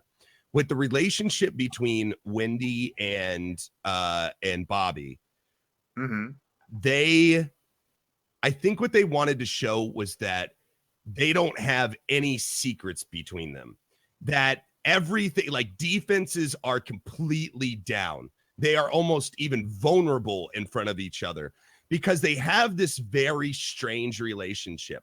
And it's like, it goes back to that whole, when Harry met Sally, can guys and girls actually be friends, without there being some kind of sexual tension in the way. And I feel like there is sexual tension there, but I feel like both of them love their significant others too much to ever do anything. But that connection, that like raw connection, is so strong. And Paul Giamatti's character, Chuck, brings this up. He says how much he hates it. He's super drunk and he's like, I just fucking hate how close you were to this. It's understandable. Yes, it's totally, too. Totally understandable. But I never felt like, I see where the writers were trying to go with that, but I never felt like they took the time to build it. Like it was just there. Like it didn't land. Yeah, like, it didn't land well. Yeah, like that's my biggest thing is it didn't land well. And I love, in fact, one of the few things that I just always love in shows, which Chanmanv, you mentioning the scene where like the two second in commands like face off, and so that I love shit like in Deadwood. If you've ever seen Deadwood, there's a scene where like two big power people like have their second in commands like fight in the fucking streets and stuff. It's fucking awesome. I love that. But one of the themes also that I love is the relationship between man and woman that that are super intense. They're super deep. They are on a level like a connection that is beyond friendship almost. It's just like kindred spirits, right?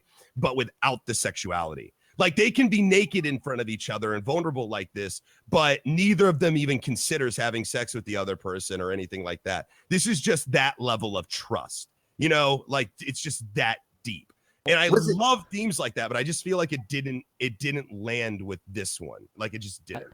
I always feel that Axelrod is more of the person that would have sex with Wendy, and Wendy is always the person that just like stops there. Like it's never like to that point where he's making advances at her. But I always feel like the sexual tension is like more from Axel's side, and then it's like Wendy that just surprisingly sets it straight. And I don't know, man. Really? I disagree because I think they established purposely that both of these characters aren't going to cheat. Like the scene with Axel when he had the opportunity to sleep with that pretty singer chick. Yeah, that's and he does the right thing. He really loves his wife. He comes from, and this is one last thing I want to talk about. I'll kind of work into that. I'll segue in a second. But he doesn't cheat on his wife when he has the opportunity. And they also take a point of having Maggie show that she won't shit on Paul Giamatti when that one guy keeps showing up and hitting on her. The other psychiatrist guy that's always super fucking charming, and she's moist and wet every time he talks. That's but actually she's like, good looking. No. That's actually maybe decent looking, and like and he's suave, man. He's fucking suave, right? Like he really hits on her. He's really good about it. Like he's charismatic, and she's like, "There's a lot of things about your proposal that I like, but this is starting to become unprofessional. Get the fuck out." And I think both of those people, I think the establishing thought there was that neither of these people will cheat on, or if they do, it's going to be at a great personal expense, to their character, their moral character, and so I think that I sort of disagree with you because I don't think that there's really sexual tension coming from him or her. And I think that that's why they can get in a tub together naked and it might be okay. Yeah, like it might make sense writing wise, but I don't think that they did it. I don't think they did it justice enough to pull it off that way. I think that's what they were going for, but I don't think that's the way I felt. I definitely interpreted it as they both have a love for their significant other. So they're not going to betray them on that level just to have like this moment and, you know, for a quickie or whatever. But at the same time, I feel like there's that like little wink that they give each other when no one's looking, like, hey, like, if I didn't have him and you didn't have her, I wouldn't kick you out of my bed either. Yeah, I think there's just that level of understanding of the other person. Like yes, you are somebody who I love. Like I think they truly love each other. Like I think they truly just love the other person. Like I think they are on that level, like deeper than their husbands or spouses. Like he talks to her about shit that he never mentions to his wife, and vice versa. Like it's obviously a very deep connection. So I don't know. I think it's going to come to a head at some point. I mean, I think so. Yeah. Do you think they'll end up doing something together? Or do you think they're eventually? I mean, it depends on how long the series goes, but yeah, you have to think it's just a normal plot line, right? They've got to cross paths at some point. Yeah, I feel as if I was writing that show, that's definitely something eventually like I would write in. Like, I don't know, I would sitting around talking with writers like, well, we need this to happen. How can we do that? Well, you know, we could always just have them have sex. If things get boring, guys, we can always go through these list of things on the. It's true. Yeah, it is. Yeah. I mean, that would definitely stir up a whole bunch of shit, you know? Yeah. But I feel like part of me feels like if it was going to happen, it would have too. Yeah. You know, like, but I see that as like a back pocket. But like by the time they do use it, it's going to feel so much like a back pocket play. Like it's going to feel so much like a Pam and Jim, you know, like, Ross will they, won't they kind of thing, you know? Yeah, Ross and Ray, but like a super billionaire high stakes Ross and Rachel. Yeah. I don't know. I don't know. It's kind of weird. The last thing I kind of wanted to talk about, we've been going a while. Actually, there's one thing I want to talk about too, but maybe it overlaps here. Why don't you do yours and I'll do mine. Yeah. So the one thing I wanted to talk about was the whole Donnie thing. So we didn't even talk about Donnie. I think that's really interesting, and I kind of want to get y'all's perspective on just I guess Donnie's perspective, and then B, you know, Axelrod's conflict. I mean, it was good that he had conflict, but then, you know, then they had that whole session with Wendy, and it realized that he, you know, didn't really feel anything about it. You know, it was just like he wanted to feel something for Donnie, but okay. So first off, Donnie's perspective. All right, you've got terminal cancer. Mm-hmm. I mean, you're not poor by any means, but you know, you don't have enough money to probably have your family continue living the lifestyle that they do live. Mm-hmm. So you're basically, you have this proposition where you give up the last months of your life. I mean, spending it, just quality time with your family members and, you know, your loved ones. And you're basically going through this crazy, you know, ordeal with trying to trick, you know, Chuck Rhodes and all that stuff. So that's for $40 million. Would you guys do that? Dude, I don't know. For me, it's not so much about the money. It's about the action of it all. Like the dollar amount could be anything, but really what it came down to is, I don't know, like Bobby Axelrod cut Donnie's life a little shorter. Like, and I don't know. It felt like another, like we were saying before, like they could just sleep together. Like it's just another thing you could crawl. Like, all right, just pull that off the board. We're going to use it. And, you know, Donnie's death ended up being this perfectly timed Deus Ex Machina moment. Like they're about to get this information. And he's like, I don't feel so good. Blood in their face. And again, like those perfect timing, coincidental situations always bother me with shows like this. It makes me think like the show's not as good as they're trying to make it out to be. They're just pulling out tricks, little gimmicks. And I don't know, $40 million is a lot. And I understand if I was dying and somebody offered that to me, the value that it would have after I'm gone. But it's so underhanded because in the presentation of it all, $40 million and the you know the way that comes out, it sounds like, you know, this is a really nice thing that Bobby Axelrod is doing for me. But it wasn't. It was all about Bobby Axelrod covering his own ass. And he throws out that $40 million after he has talked to the doctor who knows all about Donnie's cancer, all of it, like the whole deal. And he tells him, well, we actually have this experimental drug that we could use, Bobby, and it'll extend his life. Give him another 3 months. How much value do you put on that? And the fact that Bobby Axelrod was just like, well, obviously that's going to be too long of a timeline for me to fit in my things and cover my own ass. I can't have that. And so under the guise of, well, he's been through enough, let's not put him on this new drug to stress him out more. It could kill him. Like, I didn't like it. That was the most, at least to me, that was the part where Axelrod's character felt the most Luciferian out of the whole season. That was the part where it's like, okay, you are definitely a bad guy. Like you want to, I don't know. I feel like preservation of life. I think the sequencing was, they were in the doctor's office first. I mean, I think they had already talked about the 40 million. And then they were the doctor, and did then they? Yeah, they made I think the it was agreement after. first. Yeah. They made the agreement first. I mean, it's still then, like a pretty Yeah, crappy. see, thing to you do, know but what it's though? just- No, here's the thing. I disagree, and here's why: is because I think that at a point where you accept $40 million and you're being told your last days won't be your own, like you literally, that's what he tells him. Like, I'm gonna make you an offer. But what it's going to cost is your last days are not going to be your own. And I feel like that was part of the deal. Those months that he shaves off of Donnie's life, I feel like it's totally within the bounds of their agreement. I think that I don't even know why he got guilty about it, honestly, because he came. Yeah, but he came to Donnie with a deal. He went businessman to businessman with a friend of his, and they came up with something that they both agreed to. Donnie was not forced into this decision. He took it willingly.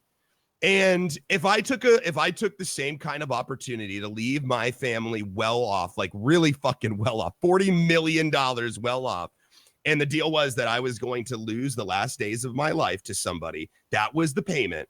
If I found out, afterwards, after I died, looking down from heaven or up from hell or wherever the fuck you may believe, that this guy jipped me out of 6 months, I think I'd go, all right, yeah, that was part of the payment. That was part of the payment. And if you're asking, Chanmanv, you asked if I would take the deal. If I had terminal illness and somebody was offering me $40 fucking million to leave to Cora in Junie, and what I had to do was that the last days of my life, I had to cover somebody's ass, like cover his ass. I'd do it. I'd do it in a heartbeat.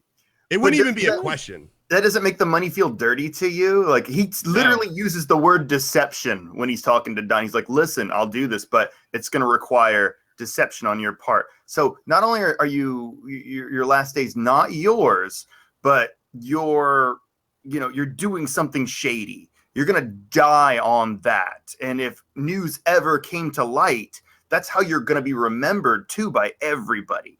Now, granted, I'm not saying that's exactly the road I would take, because $40 million talks a lot. Yeah, but a whole lot. Yeah, there's no zeros yeah, there. I think a lot of us with the briefcase open in front of us would make different decisions, but I don't know. I guess what I'm saying is that I think it was a pretty fucking sweet deal. And even if later on it came out that I lied to the government, everybody that Donnie cares about is only going to applaud him even more. Like, think about his context. All those guys fucking hate the government. And on top of that, they're very good friends. It's not just that they're business associates. They're very close, which is why it bothers Axel so fucking much that he didn't care as much about Donnie passing, because he considered him to be a very close friend. I mean, he knew about his gay relationship. They kept that quiet. They had no problem with it. All this stuff. So it's like less of, I mean, you got to understand the context of friendship being in there too. If a friend of mine that I worked with for however many years was a billionaire, okay, Jared, let's say you're a billionaire and you came up to me, Jared, because for those of you who don't know, Jared, he streams and that's great. But to me, Jared is like one of my best friends. Okay, I literally have grown up with this guy. I've known him since I was 13. Okay, so if Jared was a fucking billionaire and I was working with Jared, And this is a heart, a little ninja heart. And if you came up to me, I have pancreatic cancer that could not be helped, and at the best it could be helped for maybe 6 months, maybe. I mean, he was saying a month, 2 months, maybe 6, so let's even take it at the top of that for 6 months. Let's say you came up to me and said, hey man, listen, I've got a way that I can support your family, and at the same time, I can cover my ass. I'll make sure everything's taken care of when you pass. Your family's not going to want for anything, and you'll be able to help me out. But listen, the last days of your life are not going to be your own, and it's going to involve deceiving the government. Yeah, but sign me the fuck up, man. Okay, this is my buddy coming to me. This is my buddy who I don't give a fuck about the government. Donnie doesn't give a fuck about the government. They're all fuck you. All those guys that make tons of money are all fuck you to the government. So not only are you sticking it to the man, but you're also helping out your buddy. And on top of that, you're supporting your family for the rest of their fucking lives. So from the standpoint of Axel, I think there's no question that, all that whole scenario, yeah, that's fine and great. And I think if you're negotiating this type of thing beforehand, you would negotiate that if something does come up where there's some kind of study that this possibly could extend your life, that means not doing that. I think they could have already just gotten that out of the way too, because they were trying to make it feel a little bit more conflicting with something that comes up a little bit later and that sort of thing. But so for me with Donnie, it's a relative thing too. So I think going from like nothing to 40 million is an easier decision.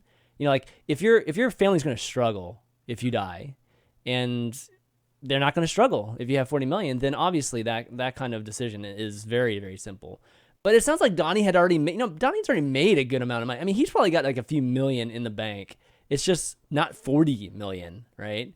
And didn't he say like he gave a bunch away though right before? Like, or his wife, like his wife, right? That's right. Okay. But still, he's gay, but he lost it. He gave everything to his wife, and her new husband owns all the money now and all that. Yeah, but it still sounded like he had some money. It wasn't like he had no money. I mean, the guy works for a billionaire. You gotta assume he's got a couple million stashed somewhere. Yeah. Which again to us, but like you said, Chan, it's about living the same lifestyle as you left your family. I think as and this might be a traditional, maybe old school opinion, but I think as men, I think it's very important, maybe the most important thing to us, that our families are taken care of.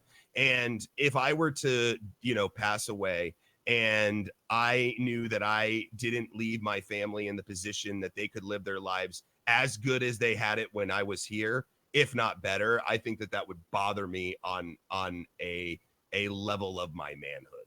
And I know that not everybody feels that traditional and stuff, but personally, that's how I would feel. So while they may have a couple million in the bank, and while they may be able to live their lives like we would live our lives, with $2 million, I think I could live the rest of my life with $2 million, but even then that would be, I feel like over, 30, 40 years. I mean, in the sense of his kids, you're talking, conservatively 60 years of time, will $2 million stretch you 60 years?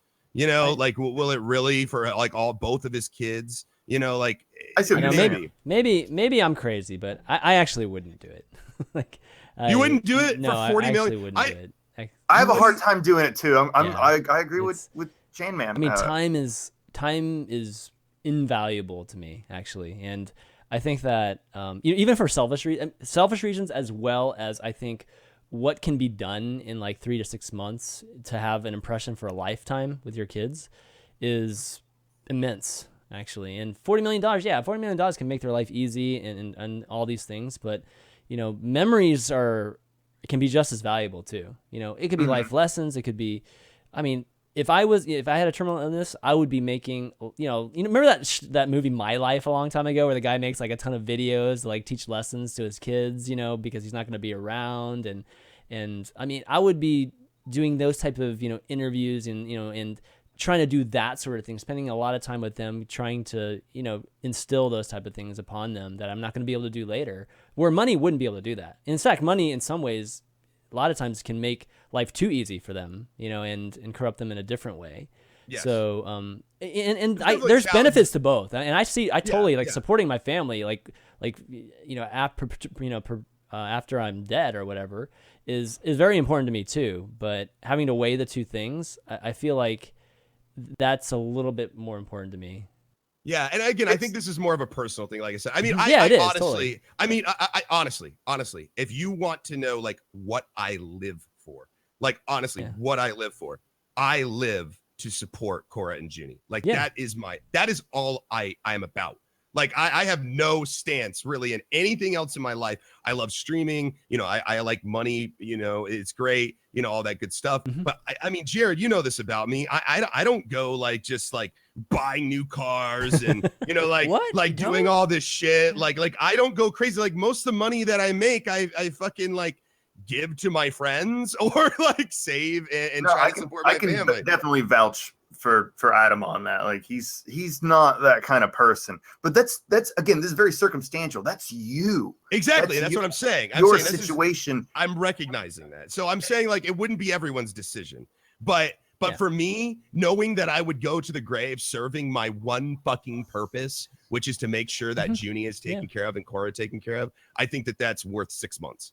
6 months of time. In fact, I've spent years and years and years and years and years and years and years of my life throughout the years, hopefully throughout the years, I will have spent, once this is all said and done and I'm out on my deathbed, I will have spent at least minimum 30 to 40 fucking years trying to get them into the position that I could get them in, just giving up 6 months. Right. You know what I'm saying? Yeah. I see what you're saying. I don't know. We'll okay. In contrast, think of like an NFL football player, somebody who's playing and they're making millions of dollars every year and they play well. And then all of a sudden they're injured and they go on NFL disability. Do you know what NFL disability pays? It's like $180,000 a year. Now that may seem, again, to you or I, I'm set. Like I'm super cool with that. But if you've been living on a $10 million lifestyle continually, and now all of a sudden you don't have that and you've got to pay for the upkeep, like $180,000 isn't going to help you out. So in that regard, I do see what you're saying with Donnie. Like you look at it like that, he's stepping away. He's lost a good chunk of money.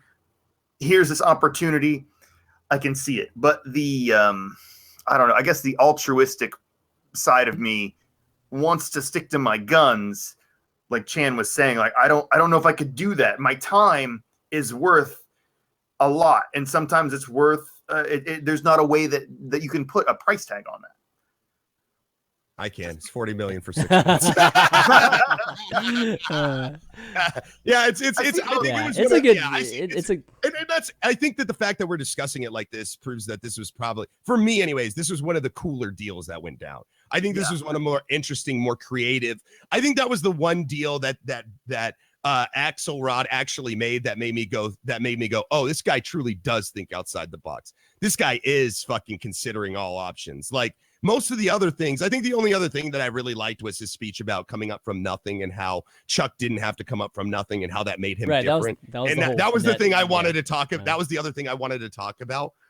Besides that specifically, I think that, yeah, I don't know. I think that, fuck it. I lost my train of thought. I just totally lost my train of thought. Like totally just dropped it. I think that, oh, sorry, that was what I was talking about. I think that was probably one of the most interesting deals that went down. Yeah, I think so too. Because most of them seem pretty straightforward to me. I didn't really see, like in a show that's all about skullduggery or whatever the fucking term it is. It surely didn't feel like it. Like there wasn't ever any like really cool deals that would have it, except for that one maybe. That's the only one I felt was like really good. So, anywho. Well, that's good topic points. I definitely that was a deep one. Made me think about it in a different light, and I'm going to be honest. I like the show a little better after hearing all that. Right on. Good discussion. All right. Well, are we ready to wrap up and talk about next week? Yeah, I'm totally ready. All right. I'm excited about this. I picked this one. Yes, he picked this one. So, drum roll. Next week we're going to be doing, and for those of you wondering what the hell are we talking about, so what we do every week, guys, is we discuss, a TV show, a movie, anime, whatever. We're talking any kind of media, and we give you guys homework that week to what we're going to do next week. So your homework this week is Split, the new M. Night Shyamalan movie, which it's been out for a little bit now, but been getting great reviews. I know a lot of people have enjoyed it, so I haven't gotten a chance to watch it yet. Can't wait to So see it. yeah, so like Chanmanv was saying, like you guys, the idea is that you guys will go this week and watch this. We can meet back up at the same time, 1 p.m. next week, and we will actually talk about Split, and we'll just have an open discussion about it. So if you want to get involved with the show, now's the best time. Split, I've seen it, I saw it. I feel like people need to see it, and it's an interesting case. It's a very, very interesting case as a movie, and I think that even if you don't like the movie, I think that the implications that the movie presents are worth discussing, because I think exploring new ideas in film is important. So with that being said, I can't say much more about it without spoiling it. Without spoiling anything. And the thing is that it's very peculiar, because the twist in this one, you're either going to get it or you're not. And I feel like a lot of people are not going to get it. And I can't tell you what to do in order to get it without spoiling it. So it's a very curious movie. And I think it's going to be interesting to dissect and talk about, just as a fan of film. Mm-hmm. So not even necessarily as the content of the movie, just in filmography as it is. I think that's the right word, filmography. I guess that is. Yeah. Yeah. Mm-hmm. Yeah. Yes. M. Night Shyamalan movies are always interesting to talk about, and we haven't gotten a chance to talk about one yet, so I'm excited to see it. Well, and I think this is interesting, because a lot of people are saying like this is a comeback movie, and I agree, and I agree, and I can agree. I have been on the, M. Night Shyamalan can, suck my Shyamalan, because most of the movies he came out with just started to fucking suck, right? It's like we were wowed by Sixth Sense and, Unbreakable and all these things. And then Avatar came out and we were like, what are the Last Airbender? Where's the second one, man? I feel like this really kind of brings him back. I feel like this really kind of harkens back. What was that last movie he did that was just so? Which one? I mean, everything. Lady in the Water. I feel like was a so-so. Signs. Paul Giamatti movie. Which one? Yep, another Paul Giamatti movie. Yeah, he was. Was The Happening? Was that him? The Happening. No, that was. Yeah. Oh yeah, that was him. The Happening was him. It was. Yeah. That sucked too. It's all right. Yeah. I never saw The Happening. That's the one where like the guy. The only thing that was good. The only thing that was good about The Happening was that we got that GIF of Mark Wahlberg. Oh, God. The one where he's like, he's just like looking out. Yeah, like it's such a good like, what the fuck am I looking at?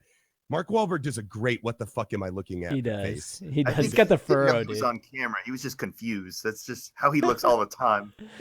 He didn't even know he was in that movie. He's like, is this Transformers like number 12? Oh Am I in my there? God.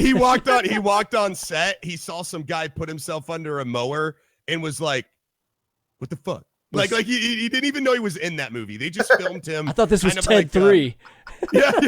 He's like, I showed up for Ted 3 and some guy threw himself under a fucking lawnmower. What the fuck, man?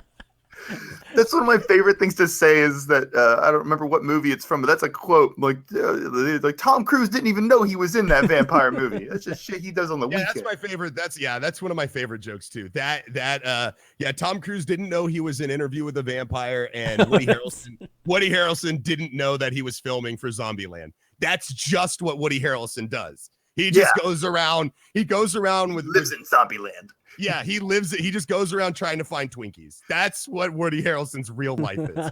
And they just walked around like Bowfinger and just filmed him from afar. And fucking that's what you get. That's just who these people are. Oh, man. God damn it, man. Okay, well, anyways. That's what that joke's actually from, is Bowfinger, Adam. You solved the riddle. Way to go. Is it from Bowfinger? I feel like it is. After you said that, a little spark went off in my head. And Okay. Maybe it was. God, it's been so long since I've seen Bowfinger. I barely even remember Bowfinger. I barely love remember Bowfinger. Bowfinger's great. It was funny. it I was remember like, laughing really hard. And people, it was such like it was a movie that people hated. It was not considered like a success at all. And I thought it was awesome. I love Bowfinger. Like, I don't know, man. That scene at the end where he does the karate thing and like all the guys are flipping around him. everywhere. Oh God. It was, I don't know. It was Chubby Rain. Chubby Rain. Rain was dude. different that day. It was Chubby Rain. Chubby Rain. No, Anyways, Bowfinger, we're I think chatty today. I know, we are totally, chatty today. totally. I love it. I love how chatty we are today. Why don't we wrap Oh. up? And Jared, it was awesome to have you on today, and like it was Man, a lot of fun. So we should do it again.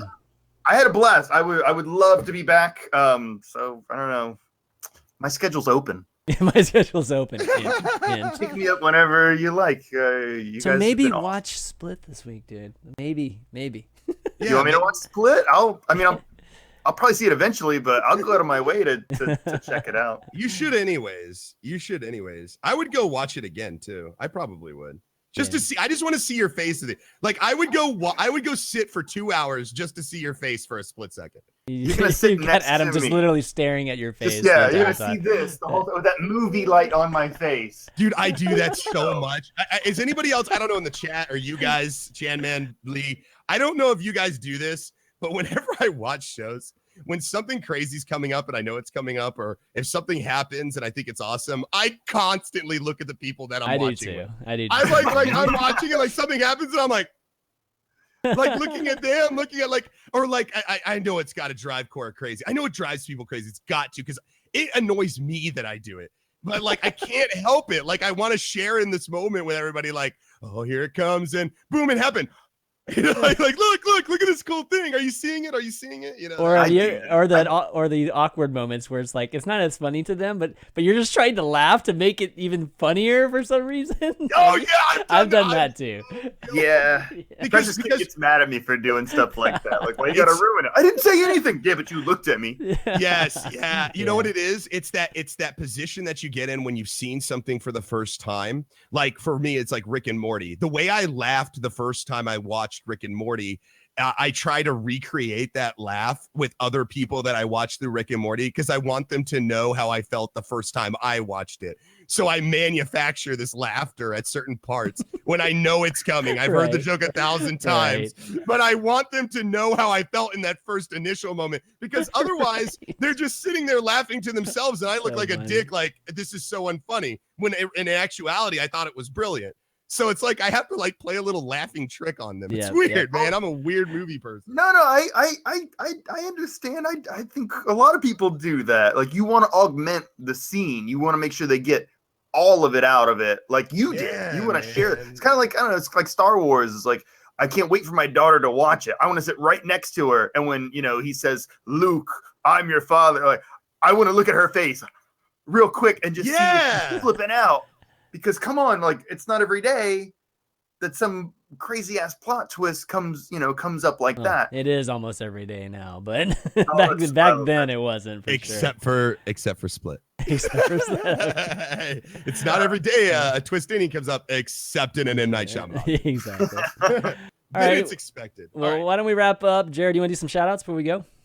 Where can people find you? Thank you guys. This is this is your time to like get all your social media out, to like just blow your load of information all over the viewers. Yes. Well, if I'm gonna blow a load, let me get. No.